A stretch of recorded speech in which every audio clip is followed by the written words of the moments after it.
From downtown, this is Tim Kitzer from NBA Jam, and you're listening to Nintendomain Podcast. Boom shakalaka! This week on Nintendomain, happy 7th birthday Switch. Who's playing the system still? And what do we have left? What's our backlog like? Should Nintendo make more characters? Nah. Just cut Wiggler up into little pieces like an earthworm. Ugh. Beat shakalaka.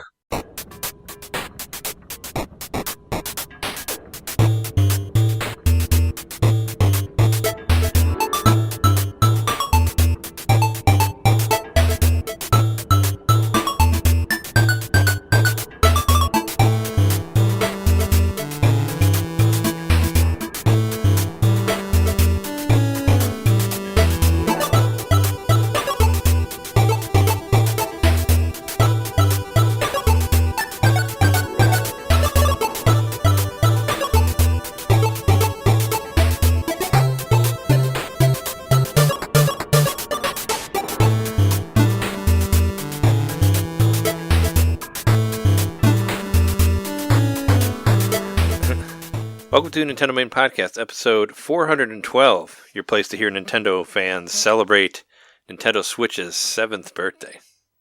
I can't believe it's been that long. It's almost how old our show is, except our show is older than that.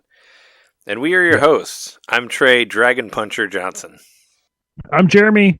I feel like I've been here before. Mikowski. I'm John Cheer Accident Knitter. Cheer accident. In front of all those fans. I was as confused as you are. So, yeah, here we are. The 7th year of Nintendo Switch. 7 years. How is that even possible? Can you believe it? We've gotten I feel like it was just yesterday we were talking about the NX and how, of course, they were going to say something about it soon. That's why all the rumors were true eventually. And like I feel like things have changed since then at least. Well, at least we know what the Switch is. But I do feel like we're kind of in the NX period again with all. We totally are, except we don't have a code name. We don't have a code name. That's the big we don't even have a code name. We don't even have anything. All we have is people saying that they thought they might have heard somebody say something about Switch 2 or whatever. That's about all we know. Lots and lots of speculation. Whole lots of rumors and whatever. Lots and lots of uncles out there. Yeah. Sometimes I wonder if Nintendo doesn't deliberately throw some random shit out there to just spoil the water, or murky the waters, whatever they say. Muddy waters, the blue sky.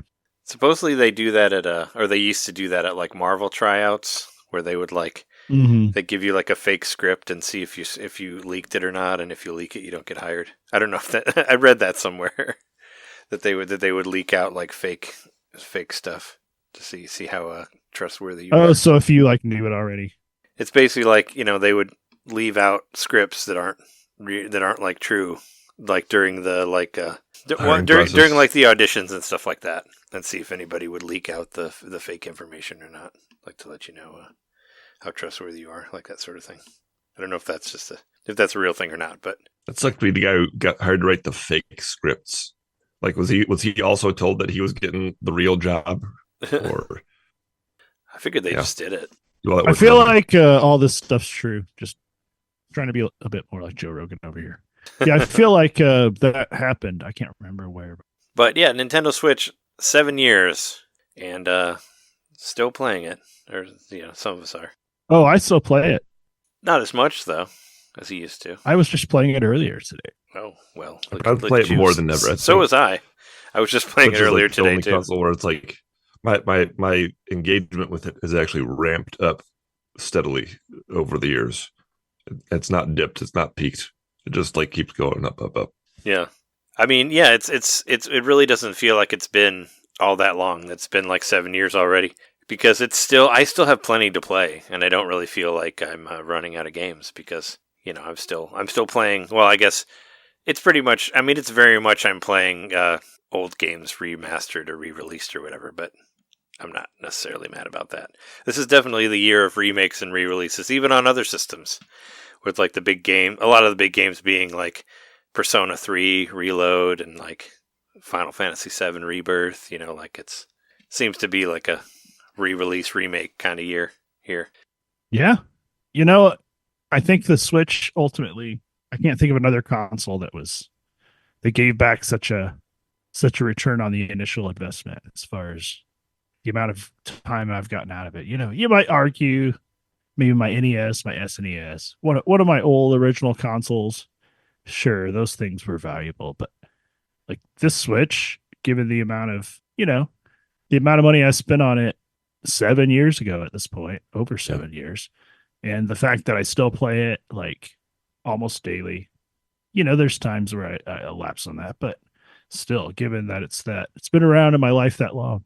I'm amazed that like I just rebuilt my shelves and like put my old physical games out in this apartment for the first time. And so I just been looking at them and thinking, like, how many games did I have for this console, that console? And like Switch absolutely blows them all out of the water. It's just not even close. I think the next closest one I have is like the Wii. I have 40 something games. I thought that was a lot of time. I mean, Switch, I've got 300 games. Like, I haven't. There's no comparison. I haven't counted mine, but I don't want to. It's going to make me sad, or it's going to be like what? Well, because I mean, also there's a ton of demos and stuff, but there's still a lot of shit that I bought that's on there, and it's just I can't even think about. You've got your digitally sealed copies of stuff. Yeah, right. Well, there's still games that are on there, and there's still stuff that like when I was trying to redo my Game of the Year lists or whatever, or put them in a folder. There were like physical cartridges that hadn't even shown up on my OLED yet that I had to go find and put on there, so they would show up as icons or whatever. It's the first Nintendo console where the digital marketplace was really in full swing. Yes, they dipped their toes with Wii U and 3DS. Not Wii. Technically a console, but and Wii. But it began with Wii, like the WiiWare. This generation is like where it actually tipped to where it's like, what is it, like 50% people buy digital, 50 physical, or maybe even more buy digital. I don't know. I don't know. I would think that it was maybe I don't know how that higher. works out. But the ease of access to buying new games, and plus the fact that the price of games has gone down over the years, it's just like, that equates to me buying 300 games versus 40 for the Wii. Yeah. And also buying 300 games means that the backlog is humongous. Yeah. So, that's sort of what we were going to talk about today, is like our backlogs and what we intend to do. What do we spend the rest of the time with? So, according to GameBite.com, as of 2022, 89.5% of video game purchases were digital. And 10.5 were physical. This is of 2022. As of 2022, you said? That's across everything. That's like across video games in general, is what they said. Like all video games. So including like mobile games, including PC. The ERA, mobile games. The ERA, which I haven't heard of, the Entertainment Retail Association says that it has those figures there. So, I mean, I would believe that the sales are much more digital than physical. I mean, it's like, the physical people, there's less, but they're the loudest, I guess. That's that sort of thing. Smaller percentage. Mobile games where there is. Yeah. Counting mobile games where there is no physical option. Sure. You can't go to Best Buy and buy a mobile game. So, yeah. Yeah. And I figured, after the 7 years of Switch, we would talk about, what we have.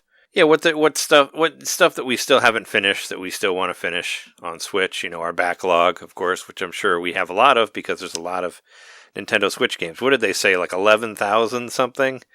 11,000, over 11,000. Which I still feel like is such a small number, even though it's such a huge number. And I looked at something like the Wii. I was like, well, what probably has the most games other than Switch, right? My immediate thing I thought was the Wii, and the Wii has like 2,000 something games. And Wii wasn't even fully, and like you're saying, it wasn't even fully digital. Well, we had the WiiWare stuff, which was smaller games, but you couldn't buy like the full Nintendo games digitally. You still had to buy them physical. Right. So I would say the first, probably the first that was all digital, I guess, was the Wii U, but that didn't last very long. And I even remember when I got the 3DS, it took me a while to figure out that I could just go online and just buy Mario Kart. Because I think I went to GameStop and bought Mario Kart 7, like physical, because I didn't really, my mind hadn't figured that out yet, I could just buy it online instead, and I was like, oh wait, I could have just bought these games, because I wasn't used to buying like full retail Nintendo stuff, like on a, in a digital way or whatever. So that's what began that. But yeah, it's out of the 11,000 games. I mean, I'm sure we're not planning on beating all of those, obviously, but I'm sure there's. I know we all beating all 11,000 games. Yeah, could you? I imagine there's some. I mean, I'm sorry if you're doing that because that hentai golf. If I beat 3 games a day, it'll only take me. Hold on. Yeah, about 11 years. I don't know if I did the math. Some of those games you just shouldn't play. You'd be passing that challenge on to your grandchildren. They'd have to pick up the mantle for you. Yeah. I mean, I've thought about having grandchildren, but I don't really want to have kids. They're too expensive. But yeah, out of all the 11,000 games, like it's like, what if the Switch 2? Let's imagine if the Switch 2 came out like I don't know next month or something, and for some reason you can't play any of your Switch games on the Switch 2, which would be a terrible. Hopefully that doesn't happen. That'd be a terrible move. Let's say that it does. Well, your original Switch just like melts into oblivion. Well, I mean, there's still, even if you moved on to the next system, you still have stuff that you still want to finish. Let's say that they only like stayed on that system or whatever. I know I'm sure, and I'm sure we all have like folders on our Switch that say like, here's the games we want to beat next, or here's our games we want to beat at some point, or I wanted to make one like a white whale folder. Like here's the games that I hope to finish sometime in my lifetime, or whatever. So that sort of thing. So I put together a list of stuff. I threw out some questions to the internet, and I didn't get a whole lot of responses, but I did get one. And on Twitter, I said, "Happy 7th birthday to the Switch. What's on your backlog? Have you moved on? Blah blah." And our friend of the show, been on the show before, Shake said, "Still loving my Switch, but it's slowing down for sure. But it's been a hell of a run." So yeah, that's what. And thanks for that response on that. But yeah, thank you. It's still, like I said, it still doesn't feel that old to me because I'm still playing games that I bought like last week or the week before or whatever. So, it still feels pretty fresh. Still being put out. They're still being put out at a fast clip too. It's like we haven't experienced that drought of games that comes at the end of a console like play cycle where you're like, oh, now I'm really feeling like this thing is ending. Games are still coming out, like big name games are still coming out. So yeah, honestly, I'm not that mad at the news that the Switch 2 has been delayed to 2025. We'll have plenty to do for the rest of the year. Yeah, I'm curious as to what I don't know to what the holiday time will end up. What'll be if we get any sort of big release for Christmas or whatever. I'm sure there's still something that they have hidden in there. They still haven't re-released Wind Waker, right? The Twilight Princess. Right, that's true. Throw those out. They've gotten in the very welcome habit of not announcing games until like it's about 3 or 4 months before the actual release. I mean, I guess there is still a big one that we haven't seen anything about. Like, what if Metroid Prime 4 came out for Christmas? Wouldn't that be wild?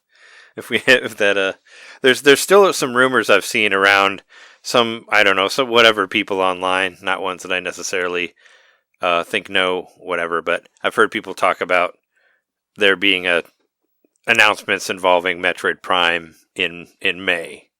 Actually, I did see somewhere that was it Retro Studios was hiring testers like for finished. Testers means they're almost done, which means they got to be almost there, right?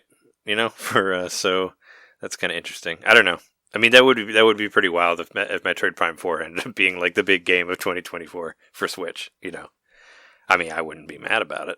I'd love to play it, but I mean, it's been kept pretty hush, but also at the same time, like given the tumultuous, I mean, it's got every sort of like mark of development hell from what we've seen in like other releases that came out after a long time. So far, it seems like it's one of those things that I've realistically told myself, think about how Dread was rumored back in like the early 2000s, and that it did actually come out eventually. But yeah, I'm starting to think that might be the new Prime game.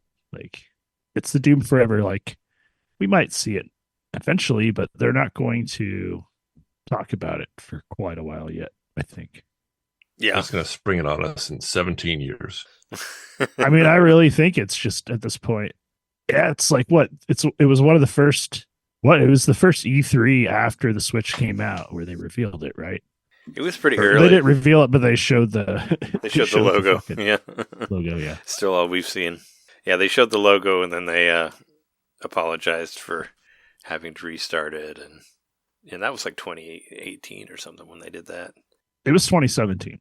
No, I mean when they you mean when they said they were restarting it was 2017? Okay. Yeah. Not when they revealed it, because it wasn't that much far after that. I don't know. That's just like you think about consoles didn't used to last as long, and it's kind of funny to think that technology moves exponentially faster in a lot of ways, but at the same time, Nintendo has proven that this technology that's got to be well over 10 years old at this point to be a budget-friendly solution is still pumping out great games. I don't know. It's great. I mean, it was old when it launched. Like, it was already like behind also, the I have a times. PS5, so what can I say? I want a new Switch, but I also don't care. I mean, by the time the Switch 2 comes out, the PlayStation 5 will certainly be dead and gone from what we've heard. Oh yeah, it'll be living down at the retirement home in off to go. Well, Sony's already. I mean, apparently Sony's already putting it out to pasture. That and many of their workers as well, which sucks. It's going to go run with all the other PS5. I saw they laid off like a ton of people. Yeah. Part of me thinks that the video game industry is just going to implode in itself, and it'll be gone in a few years. With how everybody's acquiring everything and firing everybody, it'll all eventually disappear. I mean, there's going to come a point in time where it's like, who is actually left to make games? Like, if everyone's getting fired, right? Exactly. That's what I'm talking about. If you're laying everybody off, it's going to be like, who do we have now? 2020. Have a bunch of the 2026 might be like a pretty barren year by the time we get to that. Just have like a bunch of Toby Foxes and what's his name, Concerned Ape. You know, you just got to have these people that can just make gigantic, amazing games. Oh yeah, maybe bring Notch back. Focus more on enough. People don't care about Notch. Focus more on the indie market. Things Notch said. I mean, there's a lot of this. Microsoft AI is just going to dream up games on its cloud gaming system.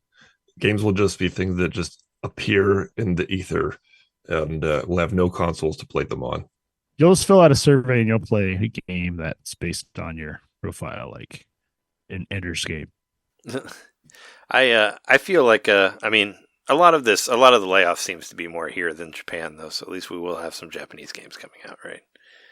I mean, when Xenoblade Chronicles 3 sold a decent amount, they actually hired more workers instead of laying everybody off, like what happened with the people who made Spider-Man 2, which also sold a ton of copies, and they were like, nope, let's lay off a bunch. I think it's a difference in work culture for better and worse, because there are differences that are good and bad between like Western and like Japanese work ethics or whatever. You know, from what I've read, obviously I can't speak from experience. Well, it's like when anything but the Western work ethic, but I think that you're just a little safer as an employee in Japan. At least I hope.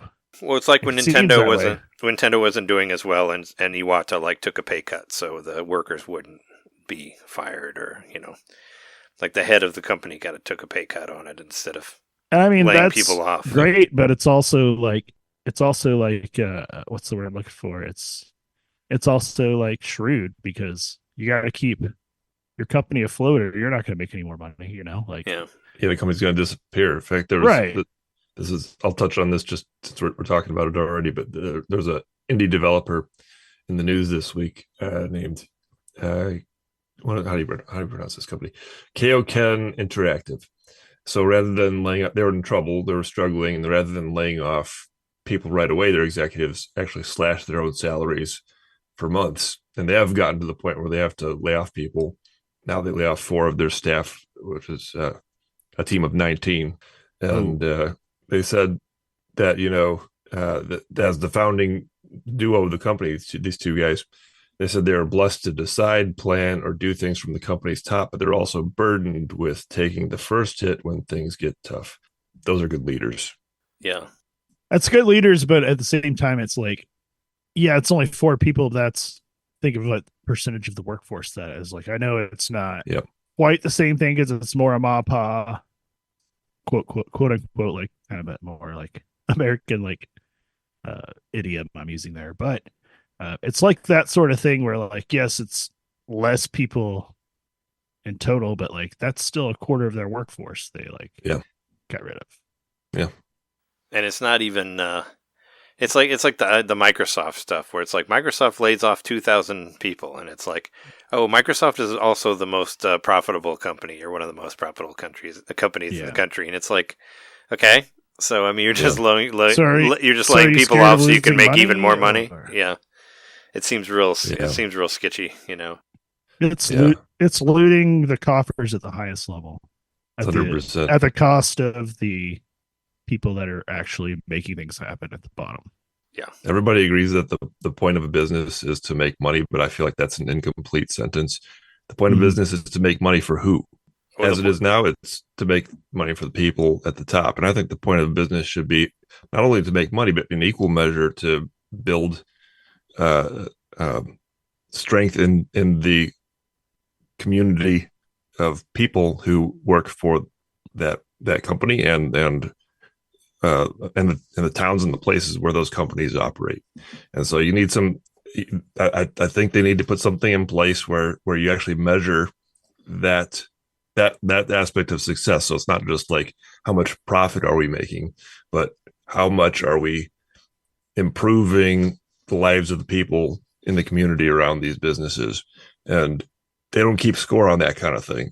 They keep score on how much money is being made. They don't keep score on how well the company is affecting the people, or are they just coming in and decimating things the way that like a Walmart does in town and destroying the community? Yeah. I mean, I think it's a lot of people in most cases, sadly, it's a lot of people that have been elevated to that, or they've been transferred to that like higher position in the company. I'm just speaking mostly from like a Western position, like Western companies and how they work.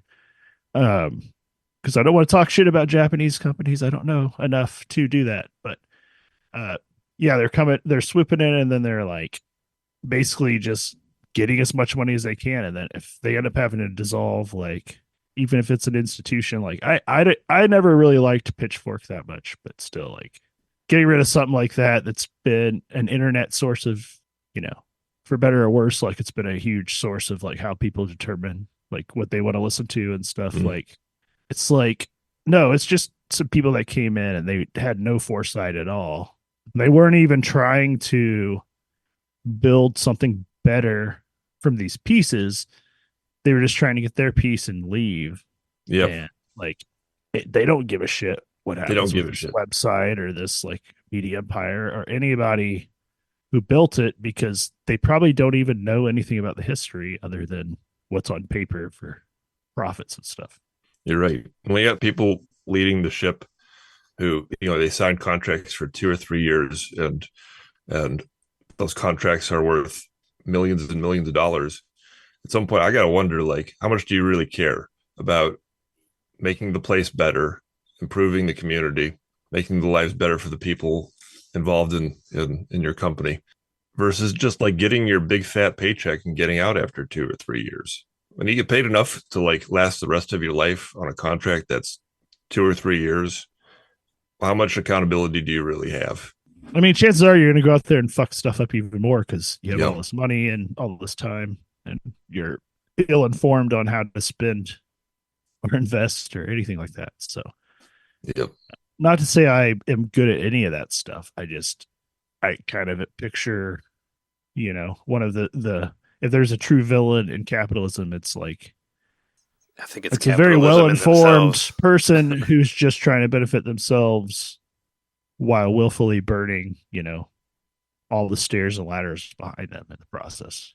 And it's also acquiring people who acquire a bunch of companies and then fire everybody in them. This has seen what's been happening a lot too. I mean, a lot of times, and it's been that way. Like, for let's buy a bunch of shit and then fire everyone in those companies that we bought. If you got acquired, you're pretty much fucked. If your company got acquired by something, you might as well pack your bags or start looking somewhere else. We're definitely veering into news, but they got bought out. Yeah, but they got bought by Warner Brothers a couple of years ago, and Warner Brothers is shutting them down now. I'm saying, most of the time you get acquired or bought or whatever, they kept the brand name around for a bit just to keep people around, and now they're like phasing it out or whatever. Honestly, I never really knew what Rooster Teeth was. So, yeah, I mean, I know they were associated with. As far as I know, they just started as a. Yeah. were they like a? Were they just started as a news like a company or YouTube something? channel, as far as I know. Yeah. And I think they did like Minecraft videos and stuff. If I remember correctly, it was like back in that era where some people were smart enough to like build an empire out of that shit about the Minecraft, like the amount of views you could get for a Minecraft channel, like in 2010, it's crazy.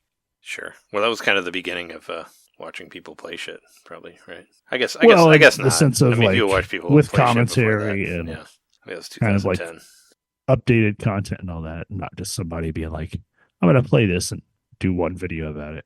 Well, speaking of empires, why don't we talk about our backlog empires that we have here that are going against us or whatever on our Switch?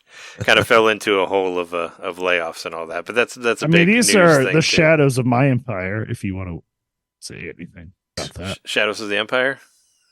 I've What? beat What's that that? game before many times. too bad it's not on the Switch, even though they said it was going to be. Who did? Nobody said it was going to be on the Switch. Nobody said that it was going to be on the Switch. We did. What are you talking I about? mean, we did a show where we said we wanted it to be on there, but it never came. I was reading the, I've been reading a lot of the Night Dive tweets on Twitter, about Dark Forces and all that. And there's a whole lot of, people are so stupid about things. Like you can't just say like thank you for making this amazing remaster. You just have to automatically do like, what are you doing next? It's like, come on, dude, just play the game. It's out. But that was a lot of it. It's like, cool, now make Shadows of the Empire. It's like they spent a lot of fucking time on Dark Forces, like remastering and all that, and now you're just like, Take a breath. what else do you got for me? It's like, just play that game. Like, it's What else do they have? it's Let's talk about that. It's basically like, what else you got for me now? That wasn't enough. It's like, oh, come on. Even though I did see, I don't know, it wasn't. I think it was Aspire put out like a poll on Twitter about asking people what their next, what the next Star Wars remake remaster should be, and I saw the votes were really high for TIE Fighter. So there's hope. Maybe we'll get TIE Fighter re-released. That'd be cool. The circle will be complete if TIE Fighter comes out too. We have to play all these amazing old Star Wars games on Switch. Anyway, backlogs. I don't know. There's always, I'm sure there's stuff I missed on here. There's probably stuff we'll have on both of our lists. I know a big one for John and I, equally, is Tears of the Kingdom. Never beat that game. Yeah. Have to beat that sometime, I guess. I wonder what it feels like not to have beaten that. I don't know. Must be kind of sad.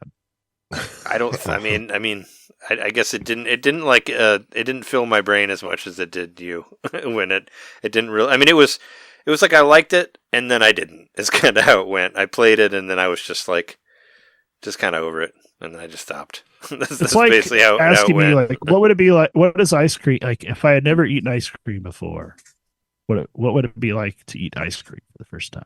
That's kind of how I feel about having beat that, and y'all have not having beaten that. I definitely got to get back into it. I don't feel the way that Trey does about it. I'm not saying that I dislike it. I just got to a point where I just wanted to play other stuff. It's just like, okay, that's all. Yeah, I feel like I loved it and I still want to get back to it. I don't know. So I can't even remember what happened. Why I stopped playing it. It must have been just some other new thing came out or maybe it was one of those weeks where everything was on sale and I got 50 games or whatever. Probably. But I got to go back to it. I just got to be intentional about it. Like next time I have a weekend or a week where it's like I don't really have much going on, jump back into Tears of the Kingdom. I think that's at the top of the list. In fact, it's at the top of my what are we talking about? The backlog. Backlog. It's at the very top. Yeah, because you have a folder of stuff that you want to beat. I try to I don't know. I go in phases from one game to another. Obviously, I have a folder, and I have a folder of mostly RPGs that I hope to get through someday. That sort of thing. I've got one big backlog folder that's just like everything that I want to get to at some point. But then I have a second backlog folder, which is I call it backlog up next, and I even put those in order. I started with 2 rows. I've ended up with 3 rows now. No more than 3. I'm stopping at 3 rows. Mm-hmm. But I did put them in a specific order of the games that I want to get to next. The idea is that the next time that I feel like I don't know what I should play.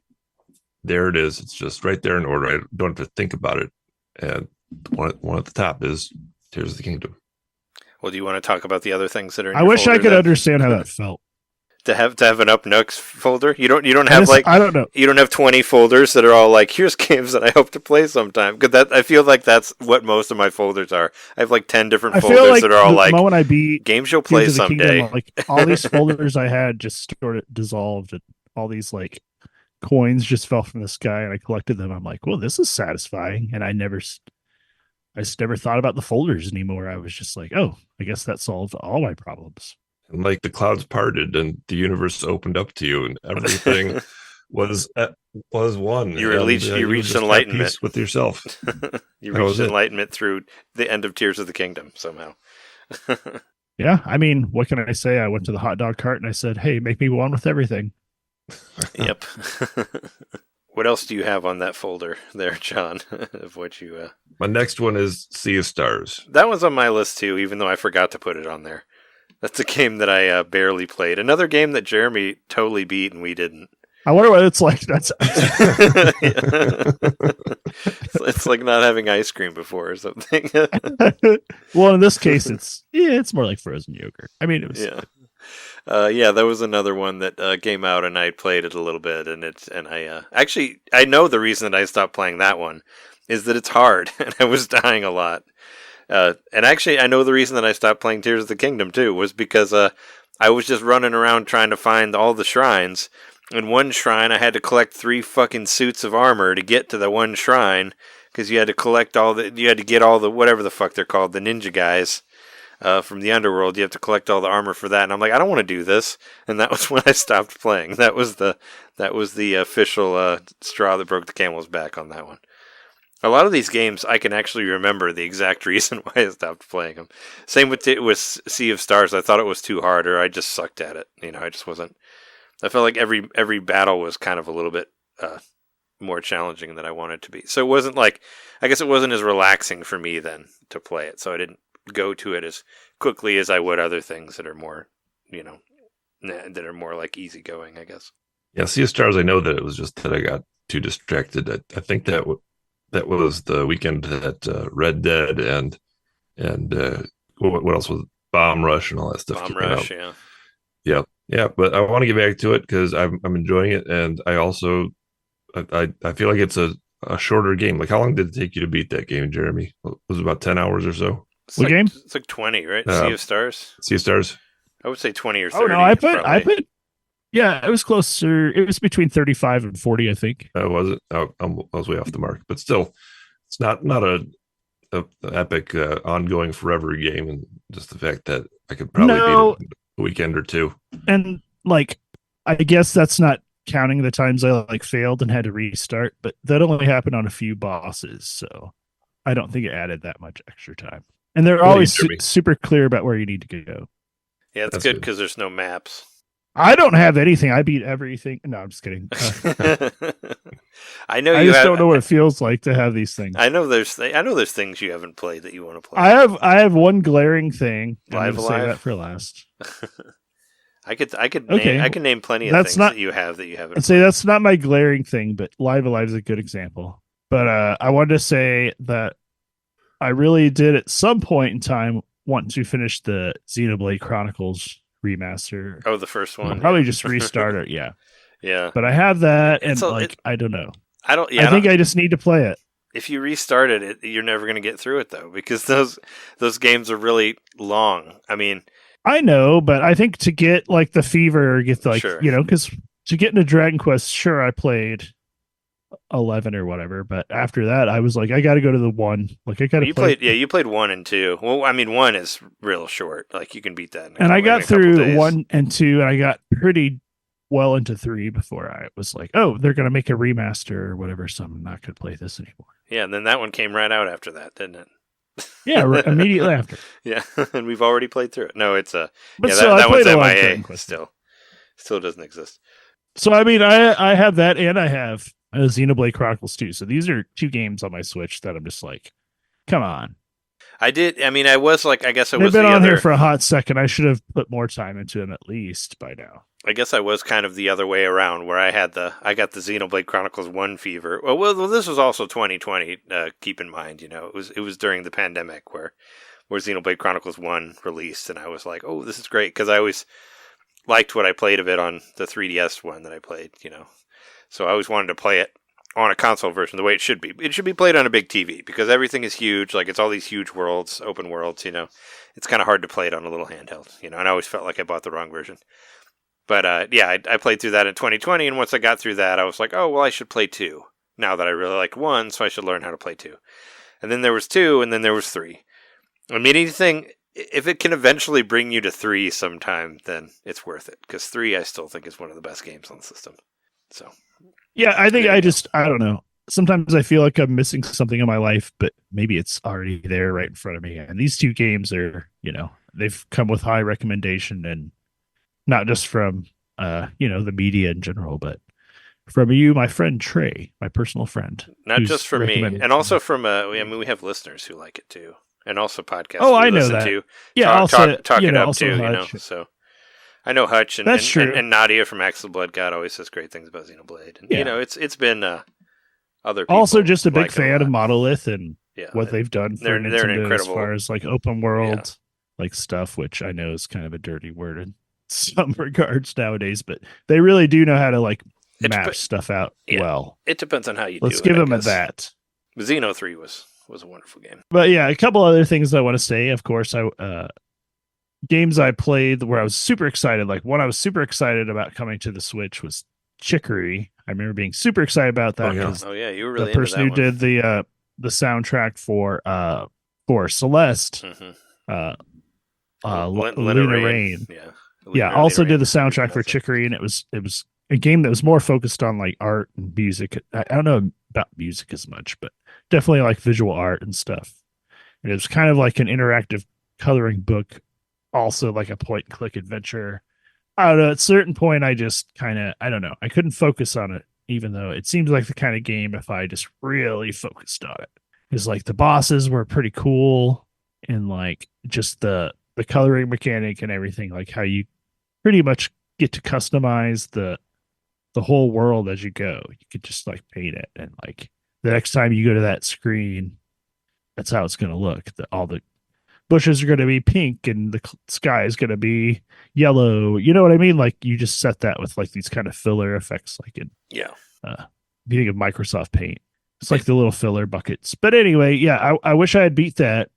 That's a huge one for me. Also, Chained Echoes. Like, oh yeah, you have that. I need to get that one. That's on my backlog, but I don't own it yet list. If I have one of those game I'll buy and then be upset that I never beat it list. I'm waiting for it to be on sale again. It seems to go on sale a lot, and I'll buy it and then hopefully beat it or play it. I don't know. I feel bad that I never beat Tunic. Like I put a lot of time into Tunic. Oh yeah, well you couldn't find you didn't find the shotgun though. That was the big. I think that was a big part of it. I couldn't get through that one guy without the shotgun. But then, other than some recent stuff, I think, I think the big one, the white whale for me of the Switch, and something that I'm actually deeply ashamed about, considering how much shade I was tossing at y'all for games that I beat that you didn't. The Messenger. I never beat The Messenger. Oh yeah, we both beat that game. Oh, The Messenger, yeah. And John beat the DLC also, John beat the DLC as well. Which, so hats off that was to you kind of for that. one of my reasons I've been talking so much crap, because it's like I knew eventually I'd mention The Messenger, which is my white whale / deepest shame. I don't know. I'd have to talk to Captain Ahab to see if those are the same. I wish are you in that? I don't remember. I mean, it's been literally half a decade probably since I played it. You should probably definitely start that one over, and it's not that long. I don't think. I mean, I don't remember it being that long. It's, but I don't remember it being short necessarily either. It's just like a good perfect length. I think it took me 25 hours to beat it the first time through. And I think I was going kind of slow. I think you could beat it in like 20 or maybe like 18 or something. Yeah, I was going to guess maybe 15. I mean, I think 20, actual ability has something to do with it too. Yeah, it does get difficult, I guess.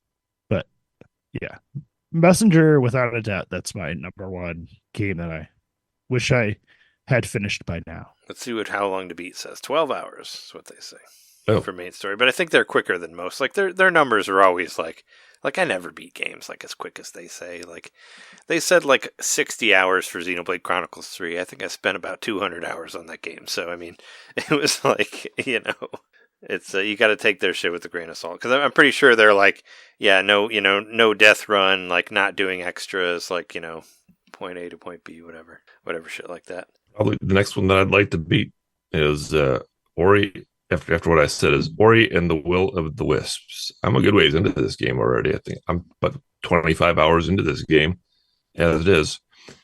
I beat the first game, loved the first game, and I love this game too. I don't know. I just got distracted, and I got to get back to it. It's a fantastic game. I've lately been in love with cinematic platformers. This one's like a cinematic Metroidvania. How it just has that Disney style animation, like that level of quality to it, and how it can zoom in and zoom out and have these like giant epic events happen. Like I was telling you guys, there's one level, I forget if it's in the first game or in Will of the Wisps, where you're fighting the boss, and the whole classic Metroid escape the zone sequence is that it's being filled with water, and the water is just like filling up, and you have to race against the waves, and the waves are splashing, and it's just like it was like a breathtaking sequence, So the game's filled with all that kind of stuff. And then the sequel even has an additional element where you're through your actions restoring this town that's been shut down. It's kind of the central hub town, and has all these interesting characters and a lot of personality to it. I want to get back and play this game and finish it. I'm going to finish that game. I mean, you will, as long as it's the Will of the Wisp. I was surprised that you didn't make. I was surprised that you didn't make it through that one, because you were really hot on the first one, and I feel like you drilled through the first one pretty quickly, but then just kind of didn't make it through the second one. I figured you'd go through both of them like one after another. I think that's kind of how it works in my experience. I guess you can get kind of. I guess you can get kind of fatigued so much between like more than one game. That's why I always try to. Yeah. I don't know. I try not to like when it's like like what I'm sort of doing with like Ys 10, which obviously that's my big my most anticipated game of the year that's coming out this year. Like I'm trying to beat Ys 9, but I don't want to beat Ys 9 like the week before Ys 10 comes out, because I might tire myself of the way the game Tire is. yourself out. I don't want to play like all the games up to it, and then by the time the other one gets out, I'm tired of it. I guess I kind of did that a little bit with Pikmin 4, where I went through 1 and 2 and partial 3, and then when 4 came out, I was like, well, I'm kind of a little Pikmin'd out. But then I came back to it later and loved every minute of it. But yeah, it's kind of hard. It's kind of hard to like to do that. Like, or it's just kind of like you get a little. It's definitely what happened with Will of the Wisps, because I bought those games at the same time. They were on sale together, and I think I paid like $25 or something for the pair, and I beat the first game really quickly, as you said, over the course of a couple of days. And then as soon as I beat the first game, I went and started the second game immediately, right away. Didn't even get up off the couch. So I really it was like I played through a game and a half when I stopped playing Will of the Wisps. I just got to play through the other half now. For sure. The same thing happens to me sometimes with TV shows. Like if I'm like, I just get like a fatigue, or I'm like, I just can't watch. Like I may even love like the lead up to like season 2, but like the cliffhanger for whatever reason, I'll be like, oh no, season 1, like the first episode of season 2, I don't like that much. I need to just take a break. Yeah, I don't really watch like I mean, most of the stuff we watch is newer stuff. I haven't watched like season after season after season of anything in a while. We don't binge much in the house, but like sometimes we'll just like get on a kick where we'll watch 2 or 3 episodes in a row, especially if it's like a. I mean, Jess will do that. Like Jess will get on a show and watch it like season. We do that when we and I kind of dip. I kind of dip in and out. Of like they were on like a Star Trek kick for a while there with all the Next Generation, but then we watched all of some of the new stuff again, and I did want to watch all of the first season of Discovery. And I did, which it was still pretty good. But yeah, it's hard to do like season after season after season and all that to binge. I guess is. I think fatigue's a real thing, even if like you loved something. Like I tried to go back, for instance, like I was so hot on Dragon Quest Builders 2, and then I went back to 1, which I guess in a way is like slightly different because I went to like probably a less polished version of the franchise, but just after only playing for like an hour, I was just like, I can't. I got to take a break. Yeah, I think 2 is much better than 1, but I mean... Oh, absolutely. But so 1 was pretty good for what it was at the time, but I mean, it's hard. Yeah, it's kind of hard to go back from the sequel to the one before, depending on what it is. But speaking of cinematic 2D Metroidvanias, you have a big one, John, where 2 of us beat it and you didn't in that one. Yeah, Metroid Dread. Your glaring one. Metroid Dread, yeah. You gotta I don't think I got too far in that, actually. I don't remember how far I got. Maybe 10 hours in or something like that. How do you feel about going back to it? Do you dread it? I dread it. I thought you were stuck on Kraid or something like that. I thought there was a specific boss that you got stuck on. I did get stuck on, I forget, I think it was Kraid. But I beat Kraid. I did beat it. Yeah, that was a game that definitely took hold of me until I beat it, was Metroid Dread. There are times in that game where I was like, I will never beat this. It will never happen. And then I beat it, and the accomplishment felt so good. Yeah, it's challenging. It was truly the Dark Souls of Metroidvania games that are actually based off the Metroid series. Sure, whatever that means. Do you want to run through the rest of them here? Run through the rest. Sure. I'll just rattle some off real quick. Bomb Rush, Cyberpunk, Sonic Mania. Sonic Mania, I'm stuck on this one level. I've said it multiple times on the show. I think that game just gets caught in a trap too much where it's about zipping back and forth and up and down and left and right, and I just lose where I am completely. Yeah. So I just got power through that one level and finish it. There's a game called Spinch, which I really like. It's came out, I don't know how long ago. It's a platformer. It almost feels like Super Meat Boy or something like that. Like you're a little tiny guy, and it's a wide view of a big 2D world, and it's about jumping quickly from place to place and bouncing off the walls and that kind of thing.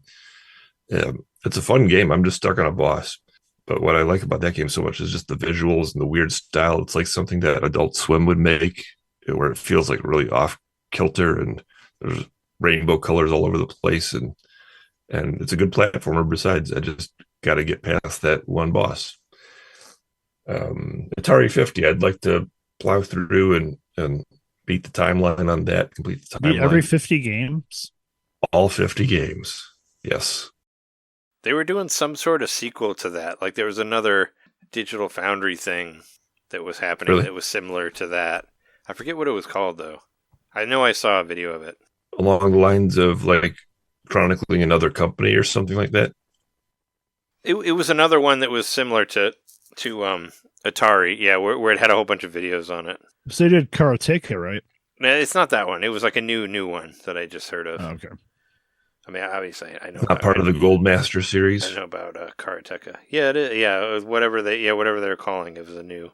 Yeah, there's one about a particular developer. I forget his name, but that's the next one in the Goldmaster series. They're going to chronicle this one developer. Okay, yeah. So you know more about it than I do. But I do remember seeing a video of it somewhere. You're probably thinking of Karateka. No, I know you're not. I know that one. I feel like I dreamed it now, but no, there was a thing somewhere. Yeah, Little Nightmares. I want to finish that because I love cinematic platformers and oh my god, that game! It's good, isn't it? It scares the shit out of me. You beat it, yeah. No, I never beat it. I never beat it. You put it on a shelf, put something in front of it. Well, it was almost on my list of it was almost on my list of small games we did recent. But yeah, I don't know. That game just it's tough for me. It scares the shit out of me. It is a creepy one. Yeah, and I keep seeing the sequel on sale for only $10, and I'm like, you didn't even beat the first one. Beat the first one. Red Dead Redemption, which I barely touched. Yeah, you were really excited about that one. I was surprised that you didn't play it I figured you'd play it. You would have played it more. Busy week, that's all. Sifu. I haven't even gone in and tried the new mode that's available. I got to try But that you out. did beat it though. I did beat it. You know, it's a roguelike. You can go back and beat it again and again, and there's Yeah, I guess so. things you can unlock and all that. So I've got to do all that. There's a game called Forgotten Anne, which was a really cool, like point and click style adventure game. But you know, it's a platformer, not just point and click. That game is just it's almost like it has an anime look to it. It looks like something that Ghibli would have done. Like the animation is really good quality. If you walked in the room while someone was playing it, you would think that it was a movie. It's just got a lot of imagination to it, and yeah, I really enjoy those kinds of games. So one that is on Trey's list as well, Postal Brain Damaged. I got to go in and finish that. Yeah, that's definitely. I mean, I guess I didn't put it on my like backlog list because it's still kind of in my mind right now. You know, it's still like kind of on the I'll finish it in the next week or two sort of level for me. And I figured I could switch to that one after the last game that I beat, which I'll talk about later. But yeah, I mean, Postal Brain Damage is definitely. I'm beating it before the end of the year because it's going to be on my top 10 for sure. I mean, they'd have to be something crazy to get on there. But I really liked what I played of it, and it still feels like, you know, that I played it not that long. I mean, it's only been a few weeks since I played it last, so it's still kind of like feels like I'm still playing it, I guess. You know, so it hasn't necessarily gone to my backlog yet in my mind, you know. Yeah, I'm in the same mindset. I have the extra complication of the save bug that that's what made me quit the game. I would have played through it all the way. So I was thinking about the save bug. So you can't you just can't save it at all. You can't save a new save at all. I can't save anything. The only time that it will save, it doesn't even. I can't save manually, and it won't auto save throughout the level. The only time that it saves is when I beat the level. Oh, okay. So I have to play through the whole level in one sitting. Because you said that you would want to restart it, but if you restarted it, then it still wouldn't work because you wouldn't be able to save ever because you can't save manually. Well, I'm assuming that because I started playing the game pre-release, there was a bug. Oh, that we all did because we got codes for it. But I hadn't ran into any troubles with it. Yeah, you didn't encounter the save bug. Yeah. So I'm just assuming that if I were to delete my game and start it all over, with it, now that it's post-release, that I would be good. So there's been updates. There's been updates since it released. I don't know. Maybe not. Maybe not since you tried it last. But I just was hoping there was some other way around it than you necessarily starting from the beginning. Yeah, I just think maybe in a little bit more time. I still it's been so fresh since it's been so recently that I played it. It still feels like, oh, I'm just doing this over again. I think like in, I don't know, maybe 2 or 3 months, maybe after I beat Tears of the Kingdom, you know, going back, it'll be a new experience again for me. Yeah, a couple more. Just I think you should start that one over. You think so? I should start Tears of the Kingdom over. Yeah, right. Enough, yeah. Yeah. I probably should just delete the whole game. Yikes! I got to get back to Inscription, another one that Jeremy has beat. Man, I'm into it, and I got my brother-in-law into it. He's beat it a couple of times now. Oh, nice. Yep. So I just got to get through because I really want to see. Like, I know there's spoilers, FMV stuff in there, and all that kind of. I just want to see how that plays in. I'm really curious about it. Hitman Blood Money, game which I bought, and it just prompted me to go back to the Hitman trilogy that I know and love. So that's been my biggest distraction lately. Sonic Superstars, which Trey kindly got me. I got to finish that, and then Super Mario Wonder. It should be higher on your list.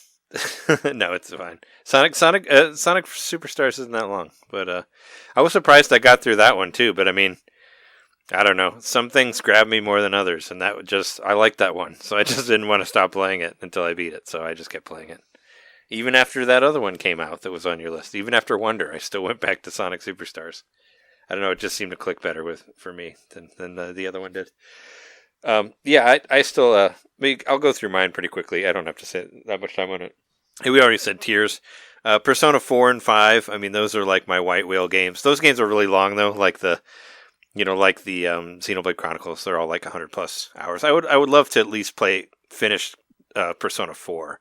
Because I was playing the crap out of that last year at the beginning of the year before Metroid Prime 1 dropped, and then I never went back to it after that. That was why I stopped playing it, was because Metroid Prime came out and I played that for a while, and then there was just stuff after stuff after stuff, and I never went back. I was in the middle of a dungeon also, which kind of makes it a little bit, a little intimidating to go back to. And Persona 5, I played a lot of that when it came out.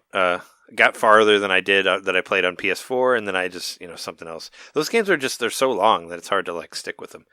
And speaking about long things, Octopath Traveler 2, that's still on my mind for something I'd love to finish, because I really liked the 20 hours that I spent playing it. It's just also a really, really long game.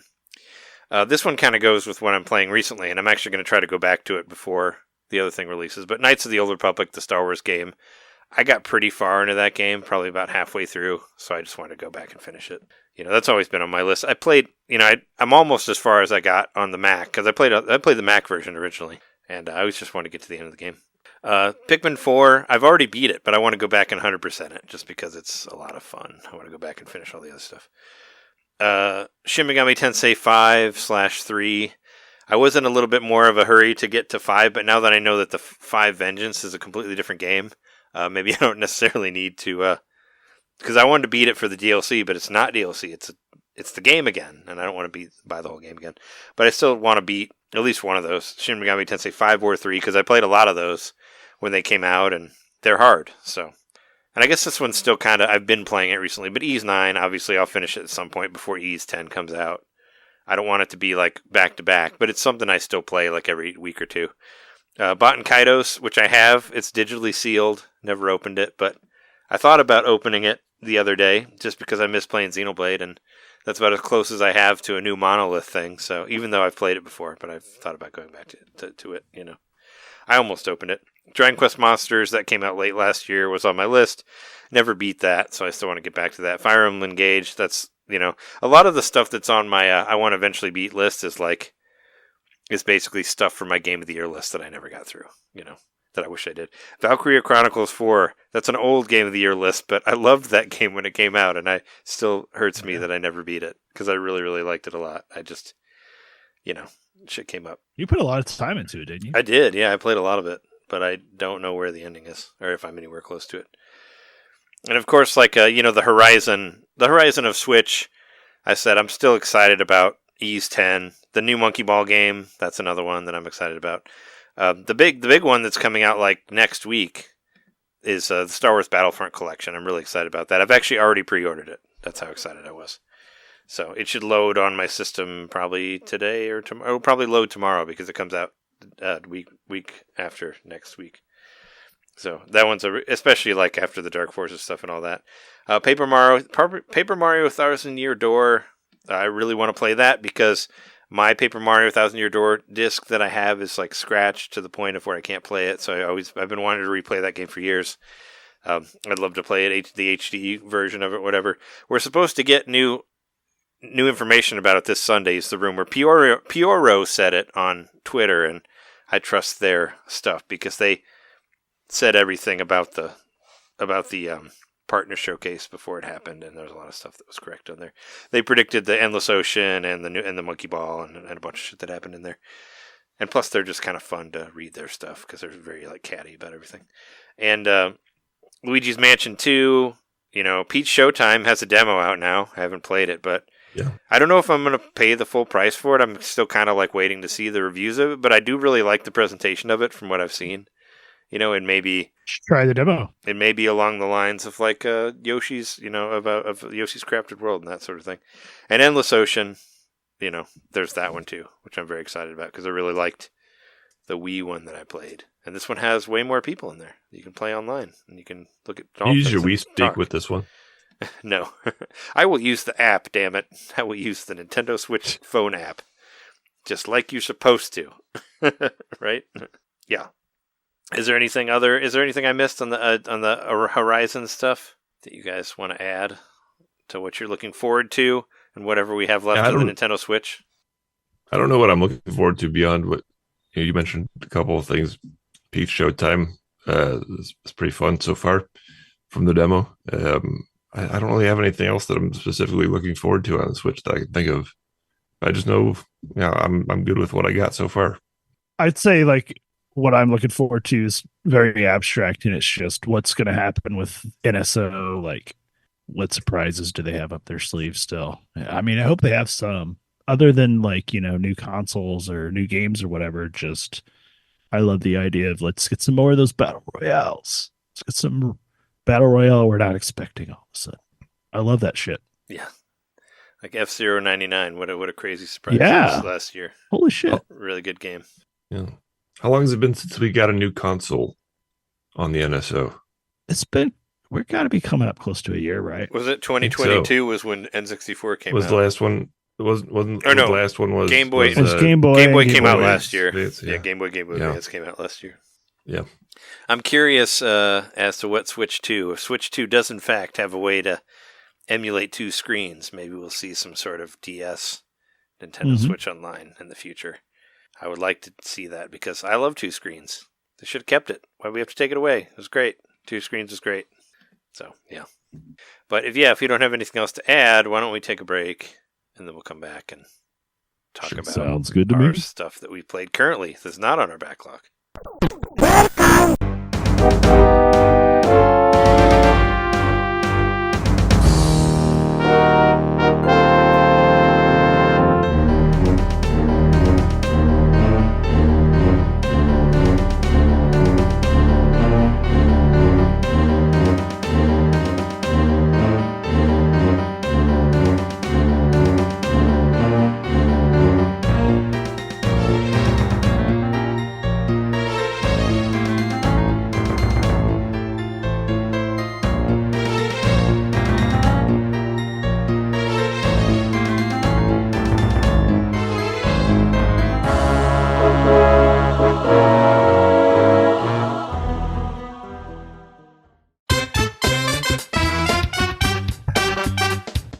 Hey, you. It's me, Mario. Yeah, you. Subscribe to our Patreon to hear our bonus shows, which happen every month. I'm tired. Tired of all the big corporate podcasts spoon-feeding you the same old video game news on every single show? Spaghetti. Ravioli. Then expand! With Nintendomain Expansion Pack. It's us talking about old games that were important to us. It's us interviewing people that we meet at conventions. And heck, it's live shows from those same conventions. It's basically everything you could want that Nintendomain ever made. Here we go! And it's just $1 a month. That's less than a bad indie on the eShop. It's $12 a year, which is less than Nintendo Switch Online.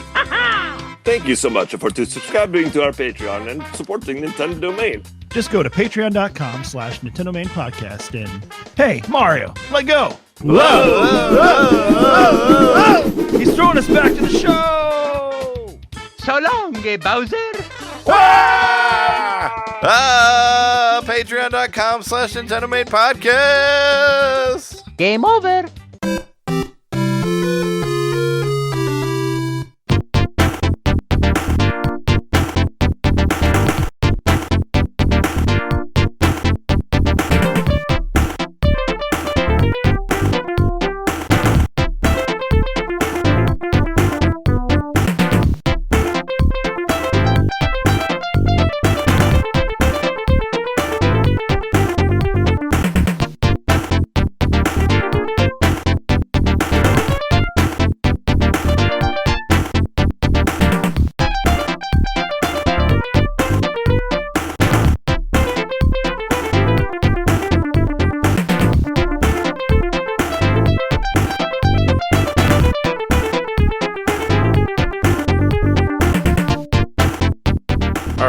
Back from the break. Let's do what we do every week. Talk about games we got and games we've been playing.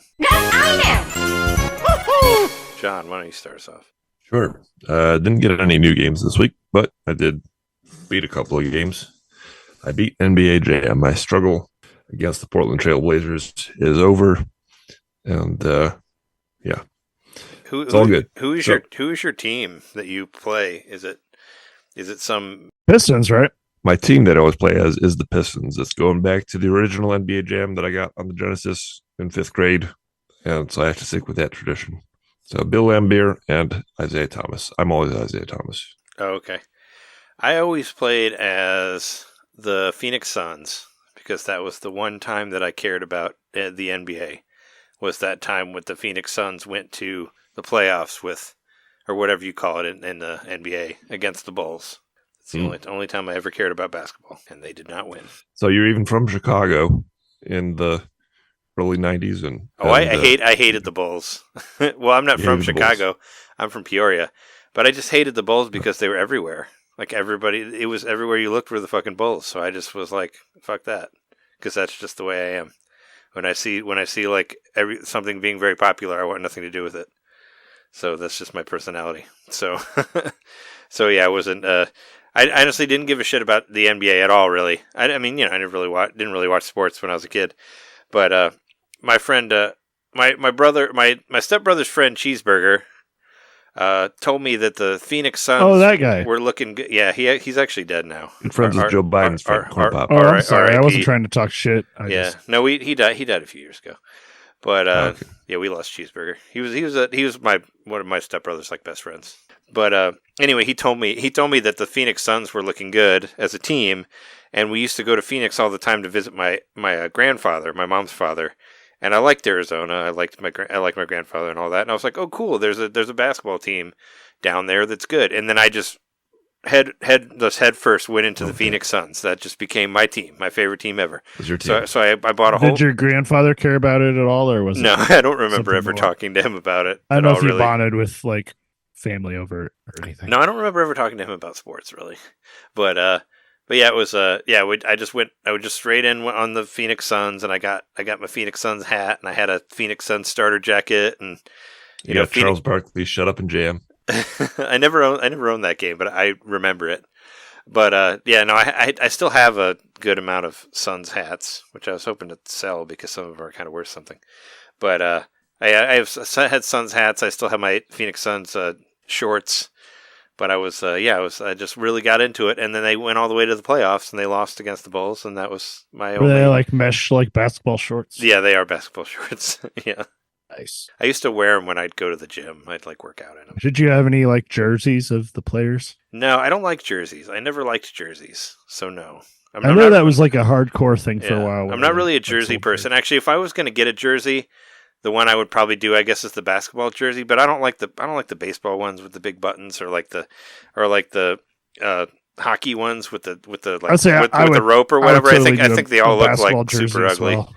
But I mean, but at least basketball ones are kind of like they're comfy and whatever. They're versatile. Like tank tops, Yeah, they're versatile because you can wear something under, or yeah, they can just be nice and comfortable. But I mean, I think a jersey's like the ideal. I'm really not a jersey person. Sleepwear. So maybe you love jersey, Mike. So I always see you getting those subs. I have. Well, you probably saw it at MGC because that was the only thing to eat there. Unless you wanted to leave. Yeah, sure. Frame it however you want. Unless you wanted to leave it. You'd have to leave to get anything else. And everything else is just cheese soups for days, which I do kind of miss. They call you the Jersey Devil because of how bad you are with the employees. Anyway, yeah, that was my experience in the NBA, or with the NBA. So when NBA Jam was out, I played as the Suns. But Charles Barkley wasn't on there, which I thought was really weird. He was, maybe because of Shut Up and Jam. Maybe he just didn't want to be on that thing because he had his own game. But yeah, Charles Barkley was not on the NBA Jam games.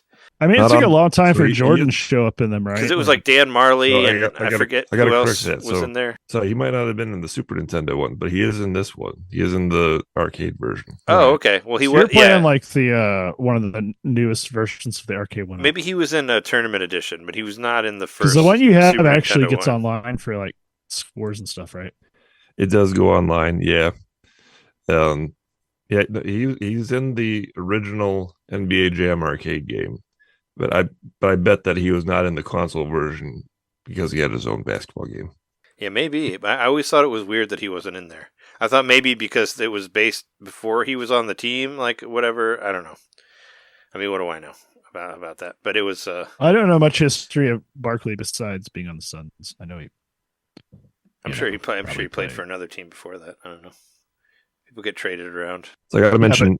Still got to say, OG jerseys definitely NBA. Anyway, back to you, John. Cheer accident.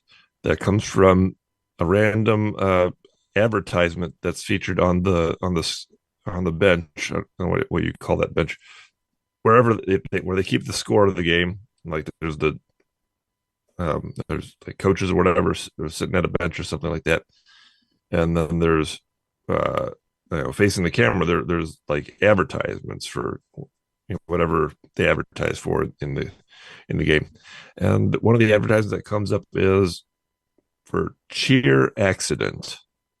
I think that is so random that does not seem like any words that kind of make sense together. I have to look this up. So I looked it up, and it turns out that Cheer Accident is a local Chicago band of the era that the guy who did the score just enjoyed, and so he put them in. He gave him a shout out in the game.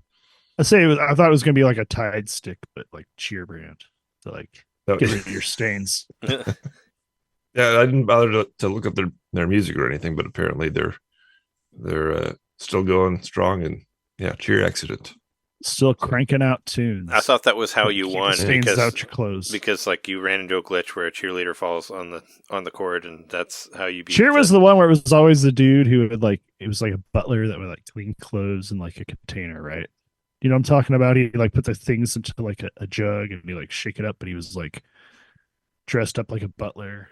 Commercial. No idea. Cheer? Yeah. The Cheer laundry detergent. I don't remember that. Yeah, I don't remember any detergent commercials.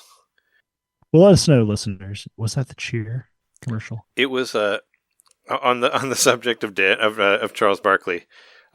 You're right. Well, I mean, I believe you that he's in the arcade game, but I just randomly, somebody did like a top 25 best teams in NBA Jam, in the original NBA Jam, and it says that Charles Barkley wasn't in the home release because of the release of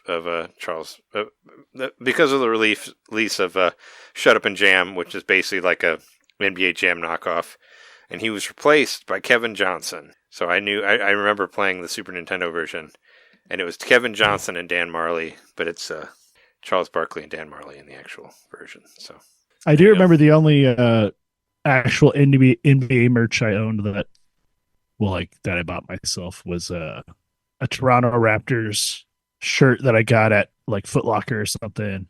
Maybe Maurice's, I don't know, but it was on sale. It was a starter brand, I had like the little patch at the bottom and stuff.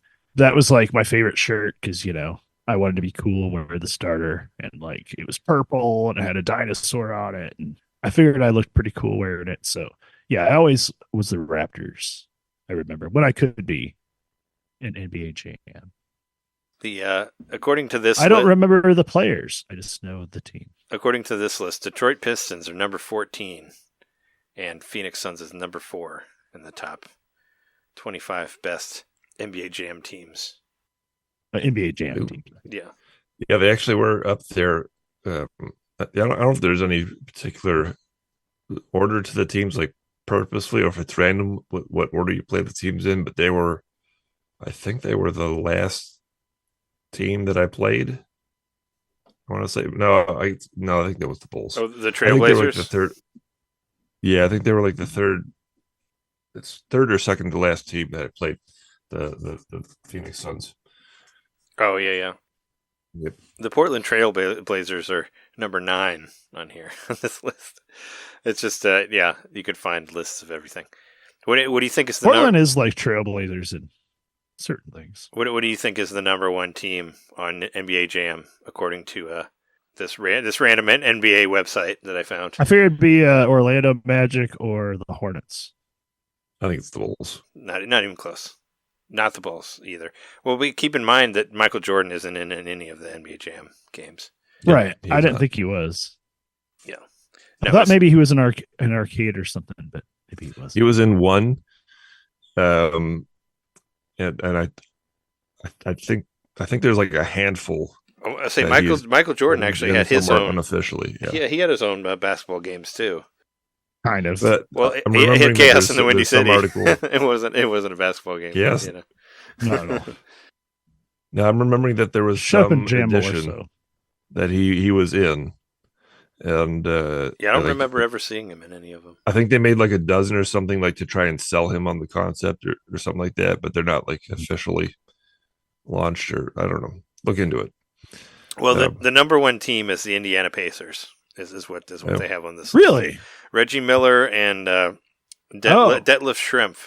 Yeah. It's Okay. the number one team from 90, No, I whatever remember this those was. folks. Utah Jazz is number 2. Karl Malone and John Stockton. Malone, yeah, the mailman. Yeah.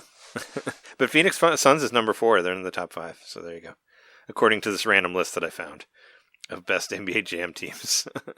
It makes me want to play NBA Jam again. I was picked Detroit because obviously I'm from the Detroit area, but then also I found a good strategy because I think Isaiah Thomas, he's always good at the threes, and so if you just the threes get are the ball to golden. him, the threes are golden. It's not about everybody thinks it's about the dunks in that game. No, it's about the threes if you want to win.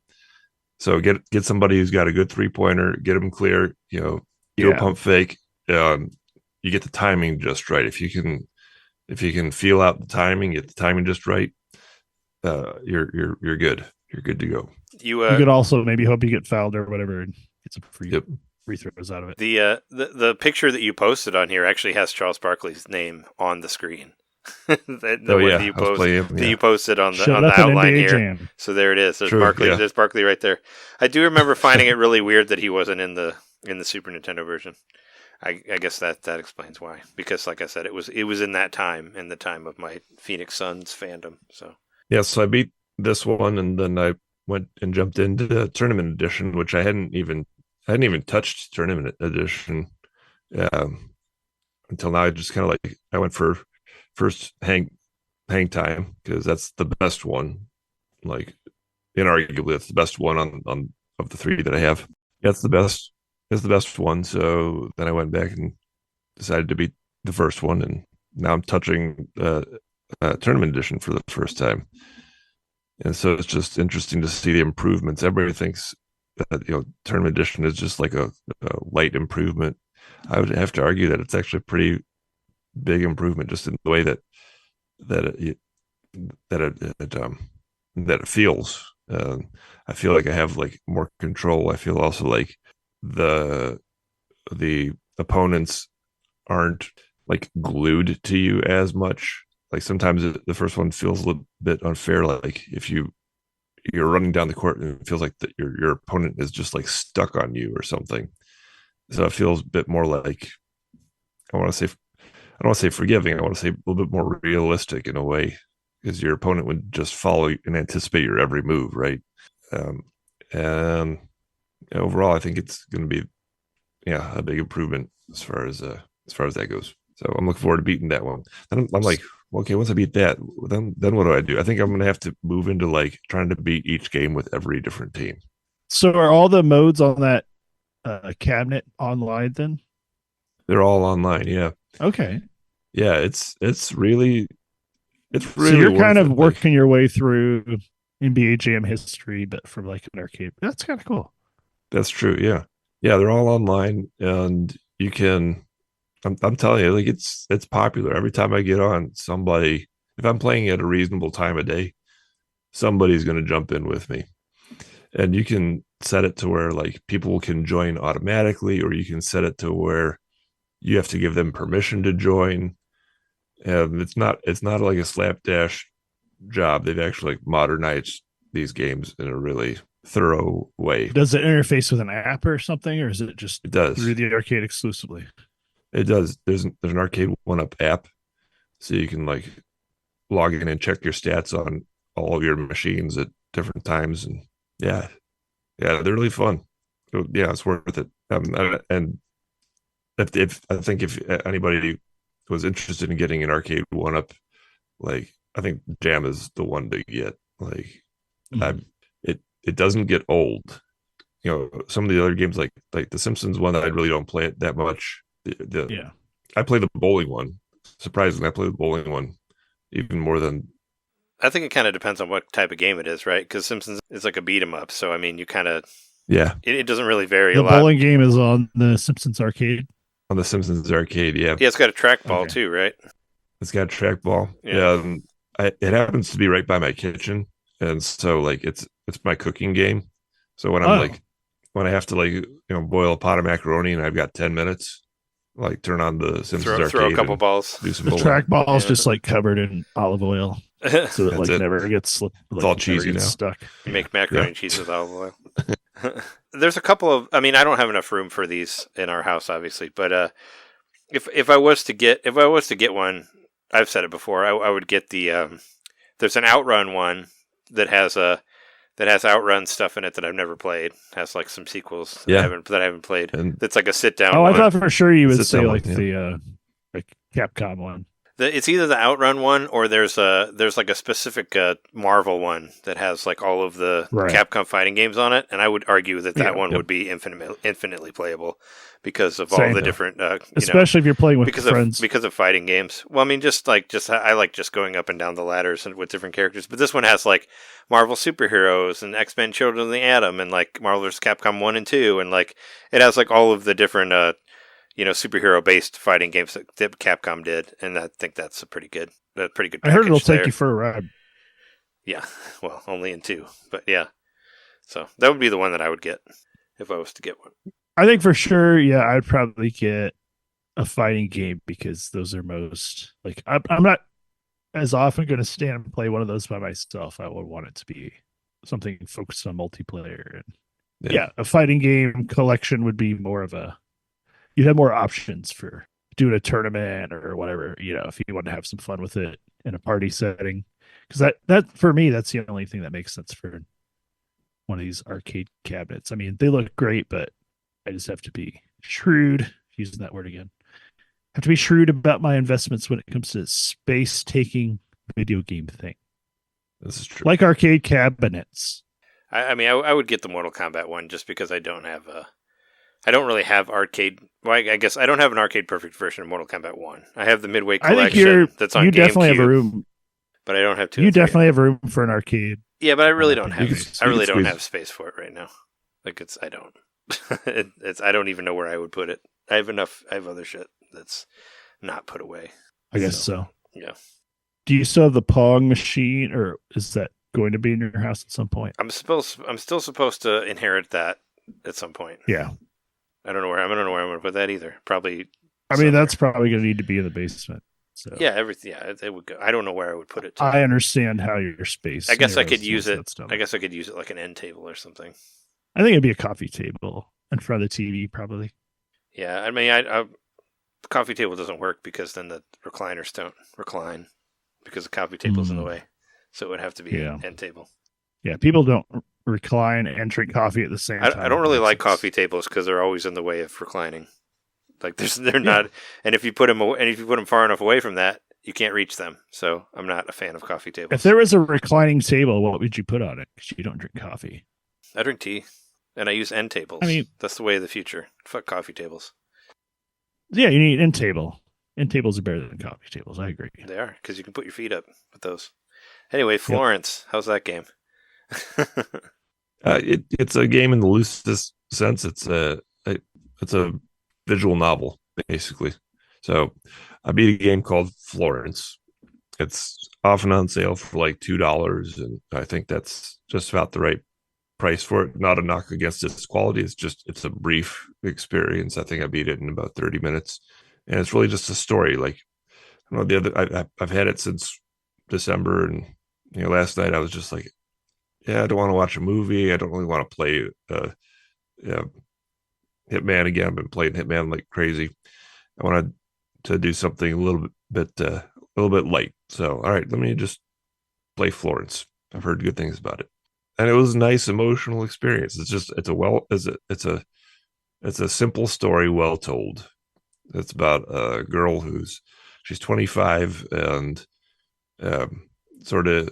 I think she's just graduated from college, and she's at a menial job that she, is just kind of getting by, and she meets this dude who becomes like her first serious boyfriend, and like it's about where it goes from there.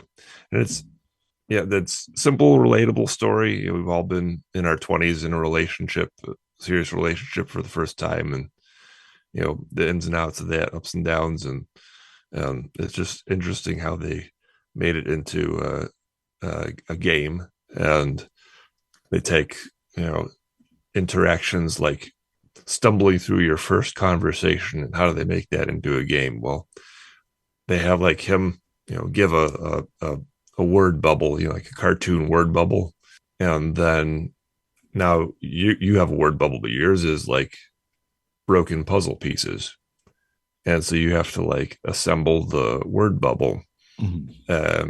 You go back and forth on that, but as you are talking with him, like you get fewer and fewer pieces, like the conversation is becoming easier until finally more focused. Yeah. Until finally it's just 2 pieces. And then like now you're off and running and you're having a good time. Oh, that's cool. Yeah. It's really like sweet and cute story. Kind of reminds me of Feel the Magic. A little bit. Minus the weird touch you in the dark mini game. I guess so. Yeah. But it was kind of like that, where it's like, I need to impress this person, therefore I have to play a mini game.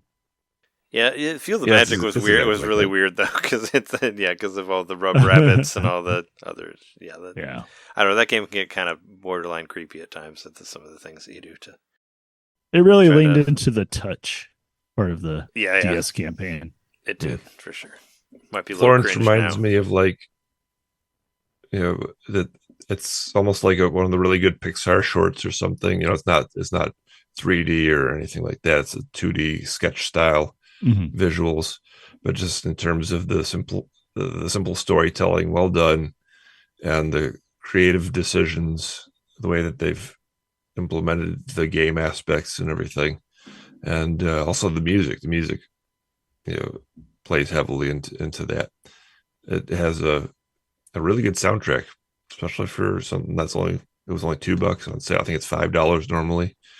It has a beautiful, like, full orchestrated soundtrack, and it in the moments when she's like falling in love, it's all very light on its feet and wistful and all that. It's just well done overall. Well, good presentation, and at the end you realize that from the credits that this is a team that's made a team of 4 people that's made their first game, and I think they did a great job on it. They put a lot of love into it. They even have a little gallery of like unused art and behind the scenes, that kind of stuff. Says to me that like it meant a lot to them, and all that comes through. So this is kind of their own little personal memory, box that you get to experience. That's cool. You're right. It feels very much like someone based it on their real experience. I kind of like playing stuff like that. It makes me remember what it was like to be much younger. Yep. Because I'm old. You're not as old as Optimistic. me. I'm the oldest one here. I'm right in the middle there. Yep, that's it for me. That sounds cool. Well, let me power through some of these. So last week, I talked about Star Wars Dark Forces being released, and I beat it. I beat it last night. I was planning on running through it because it's a great game. It's my middle name earlier was Dragon Puncher because I punched the Kell Dragon to death. Because if you run out of ammo, you get to punch things in the game. Actually, you can punch whenever you want. And nice. Right, so there's a level. It's one of my favorite levels actually. It's like there's a Jabba's palace type level where you get kidnapped by Jabba and he throws you in a pit with the Kell Dragon. And the Kell Dragon was originally going to be called the Crate Dragon, and the Crate Dragon is the noise that Obi-Wan makes in the original Star Wars movie when he scares away the Sand People when you first see him. So does he say Crate Dragon? No, he I mean, I know that would be dumb. No, he makes a big roar noise. He goes like that. And but where does the term Crate Dragon come from? Star Wars lore is where it comes from. I don't know. It's just lore. Okay, so I read this. So I read. I'm pretty sure I read all this in like a Star Wars Insider comic or Insider magazine or something like that when I was a kid. Because back in the mid '90s. We only had so much Star Wars information. Plus, I played a lot of the Star Wars role-playing game and all that, so I knew a lot and read a lot of the comic books, the Dark Horse comics and all that. So that was kind of where a lot of the extra, or like the Star Wars novels, back in the glory days of Star Wars when it wasn't just like thrown in your face constantly by Disney. And they've kind of like gotten rid of all these things. But if you want to remember the great days of Star Wars, go back and play Dark Forces. It does kind before it got all woke. Well, I mean, I'm not saying that. Star Wars has always been woke. It's against fascists. Come on. Yeah. But I just miss when they would just create their own stories like to go with the movies. Like especially Dark Forces. Like the first level starts off with you getting the plans to the Death Star. You know, this new character, Kyle Katarn, you get to go against the Empire and find the plans to the Death Star. So it's like, oh, Kyle Katarn's the guy who got that. So they just kind of write it. Obviously, it's not canon anymore because they have that whole movie called Rogue One about it now. But it used to be, and you interact with like lesser characters, like Mon Mothma's in there, like she gives you missions, and Crix Madine, who is another character from Return of the Jedi. You have to rescue him at some point because he was an Imperial officer that defected or whatever, blah blah blah. But you get to kind of do all these cool, like, behind-the-scenes stuff. And I mentioned before, they've even adopted the big thing that you're trying to stop, the super soldiers, or whatever they're called, or super troopers, or something like that. They're actually in Mandalorian. They actually stole that from Dark Forces and put it in Mandalorian Season 3. So those people that you saw the Mandalorian fight at the end of the last season are from Dark Forces. Like, they totally stole it from that game. So if you want to know what those originally were and what the story was about those, go play Dark Forces. But play it anyway because it's a Doom clone, and I think it's better than GoldenEye. It's better than a lot of games that came around that time. I think it's still held up pretty well. It's a good game. Like I think the level. But it was a PC game first. So it was PC only. Yeah, the only time it was released on consoles was actually for PlayStation 1. It had a PlayStation 1 port, which is not great. But I mean, obviously, because you don't have dual analog, you would have to play with the single, with the digital pad and all that. But yeah, this is the first time. I don't even think they had a single analog at that point. Yeah, no, I said digital pad, not the analog. They didn't even have a digital pad at that point. It was just one button. You just talked to it and it did stuff for you. No, no. I mean, it's the first time it's actually been brought to consoles, and just the levels are varied, and just the way they're structured and all that, I still think is really interesting. You know, you kind of get like the labyrinthian design and all that, but they're so different.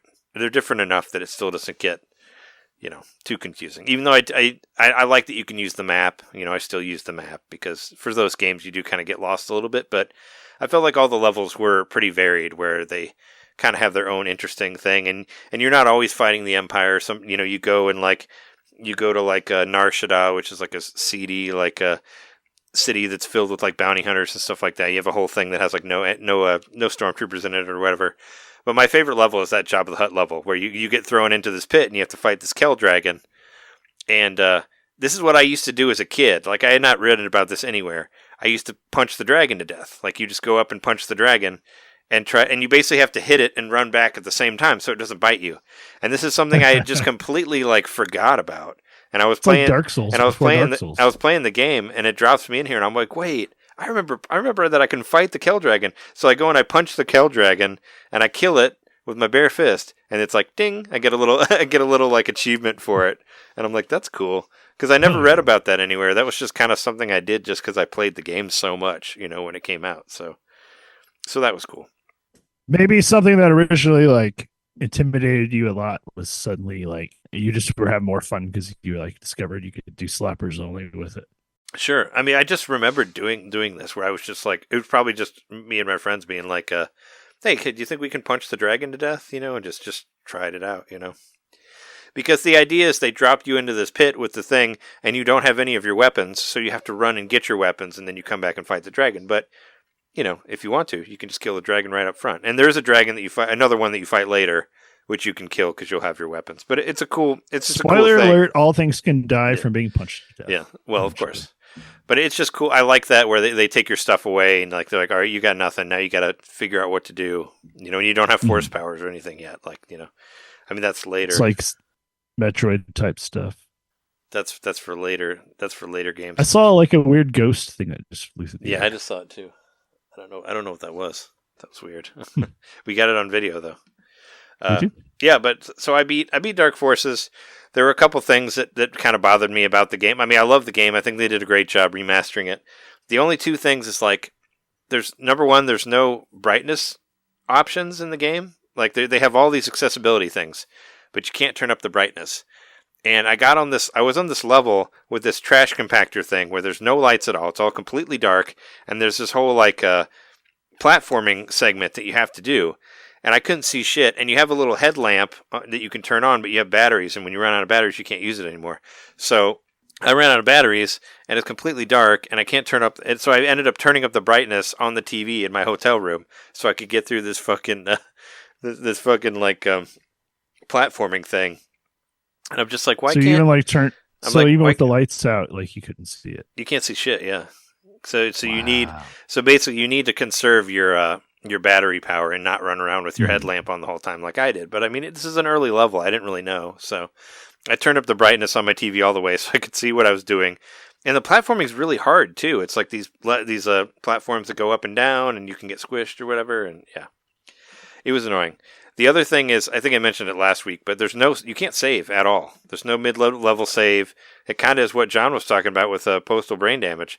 You get an auto save at the end of the level, and that's it. You cannot save at all. And so you have to play through the whole thing at once, which some of these levels are an hour plus. Like, they're pretty huge, so it's kind of like, and I know for a fact, I played the PC version, and I know you could save whenever you wanted on the PC version. I don't know why they took that out of this one, but I guess That's odd. I don't know. I guess it makes it so you're a little bit more. It's the complete opposite of what I've been doing with Tomb Raider, where I like save like every second pretty much. I save scum like crazy in that game, and this one is just kind of like. And you get like three lives, and you run out of lives, you get a game over, and you got to start at the beginning of the level again. So there's no checkpoints. So what was it? I was in the Imperial City level, which I think is one of the hardest levels in the game, because they basically throw all of the fucking stormtroopers at you. It's just like boom, boom, boom, one after another, after another, after another. And I got all the way through, and there's this crazy complicated like puzzle thing where there's like 3 levels of doors, and there's a whole bunch of switches, and you have to switch like the level for each one so you can go into the center and get these secret plans or whatever to get out of there. And that took forever, and I finally did it, and I had 1 life left, and I got all my life back. Like, they have these little power-ups that you can get that'll like max all your shields and your life up. And Jan Orr like calls me on the thing, and she's like, you need to get back here. Something's happening. So I get back to where the ship is, because all these missions, you have to go back to where you landed, and then you get picked up by the ship, so you have to come back to the ship, which I think is really cool also. But I get all the way back, and there's Boba Fett. And Boba Fett, like, shows up, and he's like, I'm going to fucking kill you. And I'm like, all right, let's do this. So I get ready to shoot him, and I walk back, and I just walk off a pit, and then I fall down, and I die, and it's game over. And then I go back to the beginning of the level again. I was like, oh my god, this sucks. But then I went back through it much easier. But that's what happens when you don't have any mid saves. You fuck up like that. And it was so dumb because I had full life, and I went up this big elevator, and then Boba Fett shows up, and then I just run back like I'm going to dodge him, and I just walk off the cliff and just hit the ground, and I'm dead. and that's that. So yeah. But I beat the game, and I got all the achievements. So if this was on PS5, maybe I would have got like a platinum for it or something like that. So yeah, but I highly recommend it. It's great. Buy it if you have any interest in old Doom clones or like those sort of games. And I mean, it's a Doom clone, but it does stuff that Doom couldn't do. I talked about this last week. It's multi-leveled. Like, it actually has where you can have stuff stacked on top of each other. The original Doom couldn't do that, but this game was one of the first games to do that, where there's like a basement, middle, and like a ceiling that all like exist in the same 3D space or whatever, which is pretty cool. But yeah, that was a big thing for the time. So check it out. High recommend on that one. Pocket Card Jockey. I was playing that when I was out working. Catnip Dasher got retired. Catnip Dasher had an amazing run. Had to retire because I got to made 4. it to the end. Didn't have to be like, yeah. Well, you send them to the farm to make other horses. Right. That's what happens. And I started with Heat Haze, and Heat Haze is not as cool as Catnip Dasher. I haven't won as much, but I'm still winning pretty often. Whatever. And there's another game on here that Jeremy and I both played, so I'll save that for the end. But AW5 Forever, the Claudio Castagnoli DLC came out today. It's called like the Big Swing because that's one of his moves. Is he actually grabs character by the feet, spins him around in a circle, which is pretty cool because how many wrestlers do that? That was the tornado move from. That was from the NES game, right? The NES, yeah. Yeah, Pro Wrestling. Big tornado. Or what it's called. Yeah. Well, there's a real person that does that move in real life named Claudio Castagnoli. But they added Claudio in there. I played a couple matches. I just wanted to do the spin move, and I did. But he's got a bunch of different finishing moves. He's got a couple different spin moves you can do. But the cool thing is they added a bunch of new skins now, too. And I think it's only through the paid DLC. But some of them are animated, even. Like, basically, if you wanted to make the Human Torch, or like Cinder from Killer Instinct or whatever, you have skin that's just like fire where the fire keeps moving and all that. And there's like a galactic skin that's kind of like space where the stars twinkle and stuff like that. Like, there's some cool shit in there that they added, like for the paid DLC for Claudio. And I have a great time making new skins for the regular wrestlers. So I already made like a Claudio that has like this red and black snake skin. He actually kind of looks like Deadpool without his mask on, like where his face is all like fucked up because he's bald and he looks like he's kind of burned to death.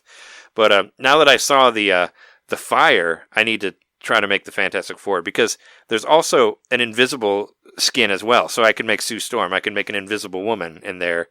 Maybe I'll make that out of like Tony Storm. Maybe I'll make it out of Tony Storm or something like that. Or I was thinking about making a Johnny Storm Human Torch out of like Orange Cassidy or Cody Rhodes or something like that. Like one of the younger blonde looking guys on there. And, I'll make a thing too. Like you can do like rock skin. So I'll make like a thing out of like Wardlow or like Powerhouse Hobbs or like one of those bigger guys, So that's fun. There'll be more. There's more AEW stuff to do. And I saw that you played it a little bit, John. You jump back on there for a second. Oh no, I was doing something else where there's a website where you can track how much time you've actually played the game. Oh, okay. Because I saw you open it again. Yeah, and so like in order to get that to work, you actually have to like fire up. It'll only do your 20 most recent played games. So I was trying to go through all the games. I didn't actually play it this week though. Oh, okay. Because I was curious if you did, because now that they're in season 3, they did kind of update some things where now it gives you like pointers in between matches and stuff that it didn't do before. And I know they added the creator wrestlers that the wrestlers made. So there's like, and it's kind of funny because they're all plays on the names of the characters. So there's Randy Delta, who's made by Kenny Omega. It's like Delta's another, whatever, Greek letter, and there's like is it India Darling, which is Nyla Rose's character, like Winter Sacramento is Orange Cassidy's character. Like they have characters that are kind of plays on their name, but they made their own like creator wrestler that you can play as for free. This was an additional DLC that was dropped that you don't have to pay for. So there's some extra stuff in there for you to fuck around with if you ever want to get back on there and play around with it. I was thinking you as a creator, like making your character kind of reminded me, I don't know why, just reminded me of Rocky Horror, because you're like, what'd you say? I'm making a thing with blonde hair and a sting. Making the human torch with blonde hair and make the Wardlow. But you said you were going to make a thing. I'm going to make the thing. Like, how can I make this like, yeah. Because you're taking a character model with blonde hair. And, this guy, the thing, my favorite superhero ever. I don't know. People who like Rocky Horror might get my joke. I like Rocky Horror. Even though what's his face is real creepy in that movie. The main guy. Tim Curry? Yeah. He's real creepy. Yeah. I mean, he sleeps with everybody. Whatever. It was the time. There's that weird ghost thing again. Tricks them into it, even. Yeah. But yeah, that's well, I guess I have these Amiibo too, but I can just I got all these Amiibo that I haven't been able to open because I've been out of town. I've had these for like 2 weeks because I've been out of town. So GameStop restocked a bunch of their Amiibo. So I have Terry Bogard from I have Terry Bogard from King of Fighters, and I have Banjo-Kazooie from Banjo-Kazooie also. And also, this wasn't from GameStop, but I ordered this from Japan for $50, and I got whoever you call Mithra and Pyra from Xenoblade Chronicles 2. Oh, neat! So my Xenoblade Chronicles collection is done. Well, I bought the new Xenoblade Chronicles ones for $50, like the brand new ones, and I found these for the same price from Japan. They're just Japanese, so I was like, "Fuck it, I'll just buy these." And it was like $50, no shipping. So that's actually a pretty good deal to get sent here from Japan. And all they just have Japanese writing on the back. But if you notice any of the new Amiibo, none of them have consoles on them anymore. Now they just say Amiibo, where the old ones had like the 3DS and the Switch. Shit. Now they just say Amiibo, which is kind of interesting, I guess. They don't say anything about what console you use them on. I guess they're just trying to future just a white them, right? piece of paper with the word Amiibo. Yeah. I think that's confirmation they're going to keep using for Switch too. Yeah, I wondered about that because we haven't heard anything about them We haven't heard about any new ones since they finished the Smash Brothers line, you know. If I can finally. I think they'll keep using the whatever facilities they have to produce the figure, but maybe the NFC stuff will be eliminated and replaced by NFTs. Sorry to interrupt the sound of opening. No, it's fine. I was just figured I'd just open them while you talk about your stuff because we're kind of, you know, we should move on anyway. But yeah, I got. I'll say I don't have much to talk about. But we have one. We have one for both of us to talk about, and that's Suika Game. Yeah, Suika Game, Watermelon Game. I got the game after hearing Jeremy talk about it last week. I bought it, and I started playing it, and yeah, it is incredibly addictive, and I'm still playing it. It really is. The original reason I didn't get it was because it sounded too simple to me, but it is. It's weird because it is super simple. There's only like one mode. I mean, there's a 2-player mode, I guess, but. Yeah, it's really addictive, and I wouldn't say that the soundtrack is necessarily bad. It just only exists. There's only one song, and it's like 2 minutes long, and it repeats a lot. So you'll be tired of it after you hear it maybe 2 times. You'll be ready to not ever hear it ever again. It does not repeat in any kind of a smooth way. Like no, it doesn't. Silence for a few seconds, then it starts over again in a very like. It totally does. I don't know. Kind of like it's jarring. It starts out jarringly, exactly. Yeah, but I've been. Is that Terry? This is Terry. Yeah, Terry Bogard. This is one that I thought that I had, but I found out that I didn't. I was kind of sad that I didn't because I really like the Fatal Fury games, King of Fighters, those sort of ones. That's where I got it because actually our friend of the show Shake that commented earlier that we talked about. He told me that they were restocking the Game Boys. GameStop was restocking a bunch of these, so I looked it up and I found I found Terry and I found Banjo. So I ordered these like months ago, like a long time ago, and they just got here. So they've been in pre-order for however long.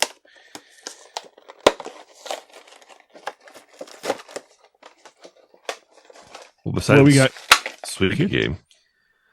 Oh yeah, besides Suika Game, I do want to wait. Actually, hold on. I do want to ask your strategy though. On Suika, because you told me that Shauna got to the watermelon. I have not gotten to the watermelon. I've gotten to the one before it.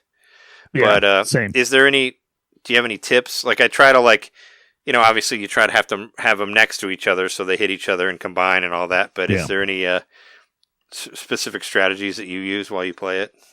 Okay, so I'm going to give you my best interpretation of Shauna's strategy because Shauna's done the best out of us. Like she got very nearly 3,000. It was like 29.96, I want to say, something like that. Yeah, I got like 1,900. I think is like the best I've done.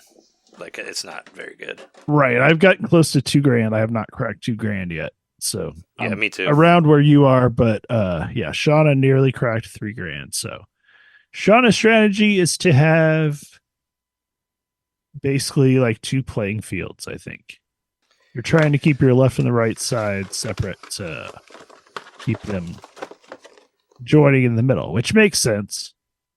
I play it very similarly. Like I kind of use that strategy, but my strategy is like you were saying, Trey. I like to use the physics to line up so either left to right or right to left, depending on the gravity, the different fruits, so that if I drop a cherry, it turns into a strawberry, and then it hits a strawberry, it turns into a grape, and hits a grape, it turns to or you know what I mean? Like, and I'm trying to like make a whole chain reaction. Yeah. Oh, there's some Mithra. Is that Mithra? This one is Mithra. This one is Pyra. Yeah. Pyra is the red one, obviously. Like, yeah, they're really detailed. Like, I'm glad they didn't fall apart. I was afraid they might, like, their heads are going to fall off or something, or their swords might not come intact. But they're so little. I feel like I might. They're very cool. I'm the only one who cares about these ones. The big old Suika Game seems to be like avoid getting like little fruits down at the bottom because they just clog up the works. I mean, one cherry, the smallest piece, can literally stop 2 melons from touching if it's in the right spot. So, but at the same time, a single cherry can move everything over to the right or the left, like, and roll it over. It has some immense, like, it's made out of lead or something. I don't know. The cherries just like have this power that makes no sense in the like physics of the game. But yeah, that's kind of what I've gathered, and I haven't made it very far, but that's my strategy. What I think is so interesting about it versus like any other puzzle game is like, like in most Tetris games, you're directing the block as it goes down, and then it's down, and then that's where it is. But this one, you want to direct it after it lands, but you can't really. So it's this whole new strategy. You sort of can. Well, I mean, yeah, you direct it as it's going down, but when it changes to a different thing, and you need them to touch you, there's a whole new level of strategy to it, because you want it to hit one thing and another, and you only have so much space too. And when it multiplies, it gets bigger, or when it touches, it gets bigger and bigger and bigger, and it might push it over the top. And it's just exactly it's one just of the really ways you can interesting lose in this concept. game is actually you can start a really awesome chain reaction, and then you can lose because it propels something out of the left or the right side because of how the chain reaction works, and then you just lose because it can even be like airborne. But if it's in that I think there's essentially like a box of space where the pieces go into, whether or not they're moving or stationary, it doesn't matter. Once Sounds they're in like that space, Tetris meets Jenga. I think, yeah, kind of. The physics don't make complete sense. So that's one thing Sean and I talked about a lot this week too. Is every piece is a circle, even if it doesn't look like a circle. It's just like a smaller version of a circle, and I think there's just some sort of diameter math happening where each thing is slightly larger diameter, but the area is greater, but you're occupying less space. And that's sort of the idea of the whole thing is get to bigger fruits so you can fit more in the basket. But yeah, I saw Shauna had Shauna's gotten the watermelon at least 3 times that I've seen. Yeah, I've got to the one before the watermelon. Yeah. Maybe 3 times. And she got it. She had the watermelon, and at least once I've seen she had the watermelon and the one below it, and was working on the second one to it's crazy when you think about it, just it's an exponential game. So the amount of space you need to create each of those pieces, even though they're very space efficient once you make them, it's each thing has to be made the watermelon actually represents times 2 times 2 times 2 times 2 times 2 of whatever you start with. And that's why the game is so hard, but so fun. It's addictive. I do wish there was more music. Do you know what happens when 2 watermelons touch each other? Does it completely disappear, or we just don't know? I guess you. And we don't want to look that up. Yeah, Shauna especially. I haven't looked up any. Let's not look it up. I haven't looked up any strategies. Like I'm saying, I'm just talking to you about it. I have not looked. It's one of Shauna's goals is to yeah. Get that to happen. That became one of Shauna's goals once we start playing this game. So I'm respecting that. I'm not looking it up. I mean, at some point, I'm sure if the game's popular enough, I'll hear about it. But it really just seems I've played a few bootleg versions. It's pretty popular because I looked it up on my phone, and there's a million different. It seems like the width watermelon of the game, wannabes. Right. The width of the playing field changes, and of course the fruits change, and I just don't know if the physics are the same. So it's really hard to say, but apparently this is the original version, so I'll just stick to this one for now. I will throw the other one on when I have to. And were you able to change the spotlight yourself? I did, yeah. There's too much. Nice. It was too much. I didn't know you could do that. It said remove spotlight. I just clicked on a thing on the top. Cool. No, we just learned something new about Sim. The Suika game is great. It's really cheap. I think it's still on sale for less than $5 or something. And if you buy it with the multiplayer edition, it is actually going to get an online mode coming in May. So there is more coming. That happened today, but I don't know what it did. It just was just a performance upgrade. But oh yeah, I saw that too. That there was some update. But it's worth playing. It seems really really easy. It looks really really simple, and it is, but it's still incredibly addictive. So I recommend checking. Here's some things I can say about this game that hopefully are on brand for me. One thing, you can pet cats while you play this game. You can totally play this game one-handed because all you need is it's just a one-button game. Moving left and right and then drop. Yeah, that's all you need. So, yeah, movement and drop, you can totally do it one-handed. So you can pet cats. What else? It's a great podcast / editing game too, because there's no time limit to it at all. Like you can take as long as you want before you drop the thing. Like it really doesn't matter. Yep. And sometimes you actually want to wait. You just want to see how like everything's going to settle before you drop your next block down. Sometimes that might take like 30 seconds or something like that as everything's moving gradually. But yeah, definitely worth mentioning going in conjunction with cats, because my cats like to get up right in front of the TV.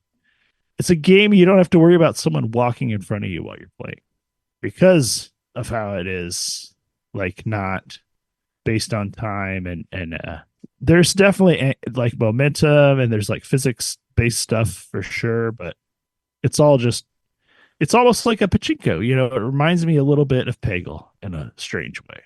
Sure. It's got like a randomosity to it that's still soothing and makes sense physically, that you're just like, this is fun. So yeah, other than that though, we talked about that a lot. I've definitely been playing the Resident Evil remake. I talked about buying it last week. I had just purchased it, and I'm already at like the end. I'm at the island where you go and like they start to have guns and stuff. So yeah. When I first started playing the remake, especially playing the demo, I was like, this feels totally different. It's like so spread out, and so like the enemies are like the AI is different, and like the things they're saying, and like you really get that feeling at first. But I will say the more and more I play of it, the more it just feels like I've done this before. Like I recognize this place. And yeah, the further I get into the game, the more and more it is like that. And in fact, Banjo-Kazooie. This one actually is one of the best looking ones, I think, because it has no like P stands or anything. It's just like there's the Jiggy and he's just standing on it, and it's really good. And Kazoo's sprouting out of the backpack. Not to interrupt you, but it does look really cool, and the detail on the bird looks really good. Like all of it looks great. Yeah, I don't want to spoil this game at all. I will just say, I thought the more realistically rendered enemies would be scarier, but the more I play the game, the more I'm like, oh, actually, like certain enemies in the game that used to terrify me when I first played it are just not as scary, because you could just really make out what they look like and kind of follow them around and see their movements a lot more clearly, because you don't have all the like tech limitations and of course like the CRT and all that, like minimizing your field of view and stuff. Like I love it. It's just not as scary, but it's good. It's good. And I'm going to finish it very soon. And then once I'm done with that, I'm hopefully going to finish Baldur's Gate 3 because as I said last week, I'm going to be heading out for a pretty extensive road trip here in a few weeks. And I decided I'm going to start populating my Switch. And of course, like we said earlier, like the games, the white whales, like I'm throwing Messenger on there. Messenger has already been thrown on my Switch. And I also tossed Resident Evil 4 on there. I just want to play through that again, maybe while I'm on the road. So yeah, I don't know. Once again, if anybody on listening, any of the listeners would like to recommend games for me to throw on my Switch that'd be good to play on the road in portable mode, let me know. Octopath Traveler 2. Yeah, it was on sale for it was on sale for $30 the other day. I think I'm going to definitely try playing the stuff I already own first, but I still welcome recommendations because I might. Xenoblade Chronicles 1 and 2. I know you already said that. Yes, I do own. I do own both of those. Yeah. So yeah, and then of course, the Messenger, which is the white whale I mentioned earlier, that will be high up on my list. But I kind of love the idea of playing a Resident Evil game while I'm like out in the wilderness in a van. We'll see how that goes. You got another thing loaded up on there too, right? For your I do. I have Dredge, which I bought this week. Hooray. I kind of had forgotten I bought it, but I did buy it for the purpose of something to play on the road. And that'd be it was a good on sale, and I used my gold points and all that. That'll be a good one to play out in the middle of nowhere too, because it's like a horror game kind of, and you're especially the beginning of it where you're water, where you're hiding from darkness, especially if you're playing it in the darkness, like outside while you're camping. It could be extra scariness to it because it does have like, scare stuff to it and kind of jump scares and stuff. I'm going to camp a lot in the next, within that span of time. So the creepy games, but I also do welcome happy game recommendations, such as games like obviously Suika Game we can play, but other games like maybe that are good 2-player games, or mostly stuff that's like not online dependent, because we'll probably not have signal a lot of the time. But that's pretty much it.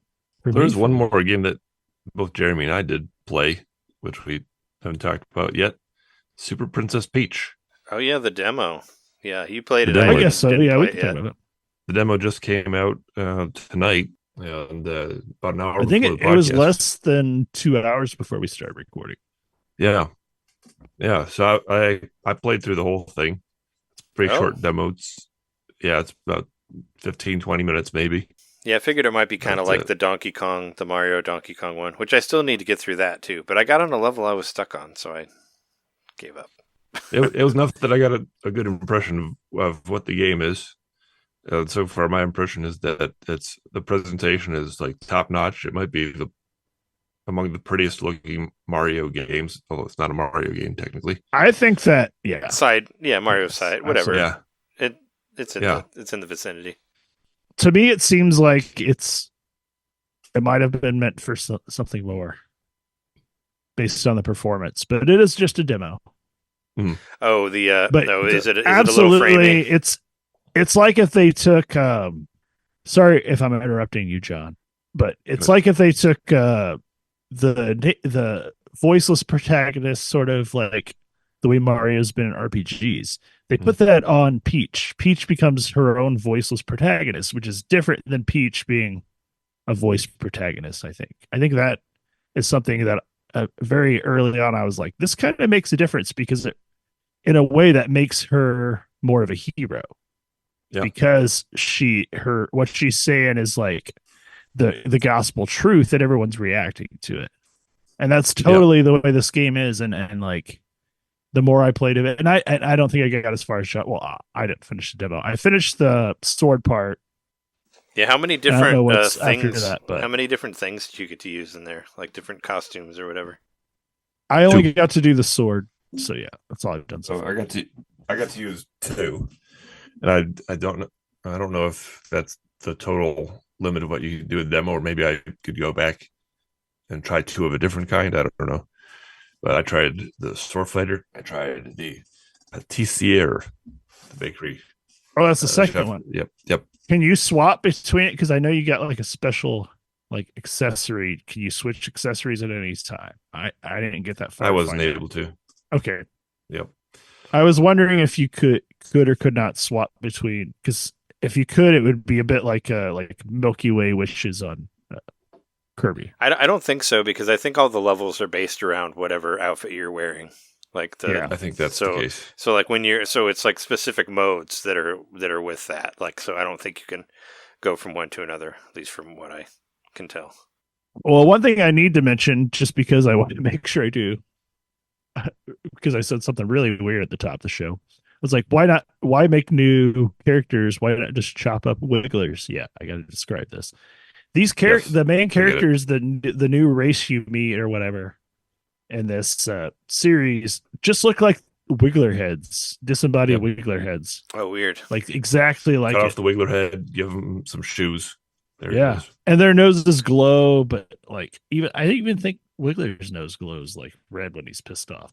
They glow like a certain color when they're powered by the sort of the power up energy of this game. Yeah, there's one in the lobby. Starting the lobby, there's one that's pissed off. He can't get it to a certain area, and his nose is glowing red, just like an angry Wiggler would. Yeah, so it's a little odd seeing like a bunch of disembodied Wiggler parts, and I don't know, maybe there's a mechanic introduced eventually where they combine or something. But I will say, like, I just love that it's got the Mario formula going, where it's just like Peach is just wandering. You maybe, if you want to think of it like at the end of Odyssey, she's heading out to go on vacation. In fact, I think you could find her like in post game, like in different outfits and stuff. But she's going out. You just kind of picture her. She's out with whichever toads she's got with her, and they find out about this place which is a cool little like theater joint to go to. And I just really love that there's like no exposition really. It's just like, oh, let's just go to this theater joint. Of course, bad guys show up, but they don't have any link to Bowser as far as I know so far. It's like Peach literally just has her own journey, and like I said, she's the voiceless protagonist that is the only person who could save the day. Right. And I'm I think I might want to buy this. I really like it so far. I'm gonna definitely finish the demo. I mean, you'll be able to get it before you go on your trip because it's coming out on the 22nd. So it's a couple. No, I weeks away. know. I mean, I might play it later, but I like that it's not even like Peach is finally getting her own game. It's like no, it's like Peaches makes sense for this game that is just a good game that they can make now. And I don't know if that necessarily makes sense. Like, she doesn't cry for a power up, but at the same time, it's also like, I don't know if what other characters would have worked for this particular storyline. Like, I think this storyline works well for Peach, and I think Peach is going to be a good character to make this game shine. I think so too, and I think there's polish all over it. That it just feels like a smooth experience so far, all the way through. Just not even talking about just the visuals, but from the gameplay perspective, from the voice acting, where you get to hear Peach. It's not extensive voice acting, but there's definitely sound bites that you haven't heard before, and it's kind of like kind of like just like vocal intonations, more or less. Yeah, and then when she turns into different characters, I've only seen 2 so far. You get to see a level of characterization that she hasn't had as of yet, and I think that signifies to me Nintendo going and taking a few more risks, and that's cool. I think that I was surprised by the sword fighter character, in that section just felt like a straight up beat 'em up. Like, I didn't know I needed a Mario beat 'em up, but here it is. Yeah. That's what it is. I want to say one charming thing about the enemies that I really like. There's a lot of visual flair that I really like. Like the spotlights following you the whole time and stuff. So that's really cool. You're like, the theming is the screen will scroll occasionally, like do one of the big like old school like Mario 2 scrolls where the whole screen comes over, and that's actually resetting the scene and like the lights show up and stuff. But no, I just really like when you defeat the enemies, they will like disappear or whatever, but they do some sort of like motion where it's like they're jumping off out of frame, or they're like gonna like do like a really exaggerated death motion where they're like or whatever. And like every character that you defeat, at least as far as I've played, just definitely seems like they're playing a part. It's not like they're actually dying. They're like being as like dramatically great as possible for the medium. They're chewing the scenery. Exactly.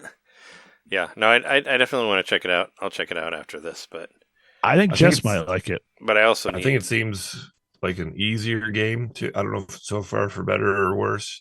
Like maybe that's. I haven't played enough of the game to really say for sure. I would say if it stays at this level of easiness, I'd still be satisfied with the presentation and the overall the constant novelty. Like I think it's going to keep presenting you different things, and that'll be enough. But I would like it to get a little bit more challenging at some point. If it doesn't, fine. But I think that would be a knock against it. Personally. I thought maybe there might be some completionist challenge to it. Yeah, because I was missing some of the like. Well, hopefully they get. I was hoping hoping bits, but I still managed to get most of them just by playing straight through. Yeah, that's another thing is you collect these sparkly bits throughout, and there's a meter at the bottom of the screen indicating how many you've collected, and you'll see some spots are empty, like wait a minute, I missed one back there somewhere. So, but it also lets you know how far in the level you are at the same time. Yeah. So I knew I was coming up to like maybe not a boss, but like something along those lines. Hopefully, though, that some of the power ups will get a little bit more more to them, other than just like one stage per whatever. Because I know there's a lot of them, so hopefully, there's a little bit of challenge in there. But I don't, it doesn't need to be like Mr. Gimmick or whatever, which is incredibly hard. like stuff like that. I mean, color me intrigued so far from what I've played. It's less exploitative than I was worried about, and obviously we've only got. I never actually played Super Princess Peach. I'd love to try it someday, but I did. It was weird. I traded it in. I don't have it anymore. Other than that, we got basically Peach as like another sprite you control, doing the same thing as other characters would do. Maybe slightly differently, but then otherwise we got like what the seeds and like Paper Mario where you're baking or whatever. Like we just don't have a whole lot of Peach exclusive stuff. I mean, you sneak around in Paper Mario. This is actually seems pretty cool so far. Cool. Yeah, I'm intrigued. I'm not gonna buy it right away, but I'm intrigued. Well, I'm waiting to see like what the reviews are like and all that, because when I get it, I'll get it with the Nintendo vouchers, so I can get it for $50 instead of $60. But also, I got to drop $100 to get my vouchers for that. So we'll see how that goes. But I think we should wrap it there because I got to go to another show after this. But yeah, that sounds cool. I definitely want to try it out. But yeah, that's been our episode 412. Thanks everybody for tuning in and listening to our celebration of the Switch 7th anniversary, and let us know any games that you got on your backlog and all that stuff. And you can find us if you want to hear our bonus episodes and support the show, go to patreon.com/Nintendomain podcast. You can hear our expansion pack where we just did we did our own little dedication to games with tiny characters and big worlds. I think it came together really well. We do like a top 5 of stuff that's not like Chibi Robo or Pikmin, try to make it a little different and all that. So you can try that out for only $1 a month. You get a whole bunch. You get 58 other expansion packs plus other shit, that sort of thing. You can find Jeremy and I on Twitter at JMaxStack and Nintendo_domain. Also Blue Sky, Nintendomain. You can find us on there. Facebook, we have a Facebook group, Nintendomain. Find us there. Just look up Nintendomain. You'll find everything there. And also youtube.com/Nintendomain podcast. The show is on there with a static image, but you can watch it on there if you don't want to, whatever. So yeah. Happy And March 10th, Twitch. everybody. Oh yeah, happy March 10. We're supposed to hear more about. We already said that. Supposed to hear more about. I think Martin's gonna Mario and other things. blow our minds. It's on a Sunday. It's on Oscar Sunday. We have plans for that too. Stay tuned for Jess and I's annual Oscar commentary coming up soon as well. Make your own cheese with expired Martin milk. Yeah. But yeah, thanks for listening. We've been your hosts. I'm Trey Johnson. I'm Jeremy Mikowski. John Hitter. And we'll see you next time. See ya. Next week. Whatever. One of those times.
All right, we're back from the break. I'm sure be ready now. I'm ready.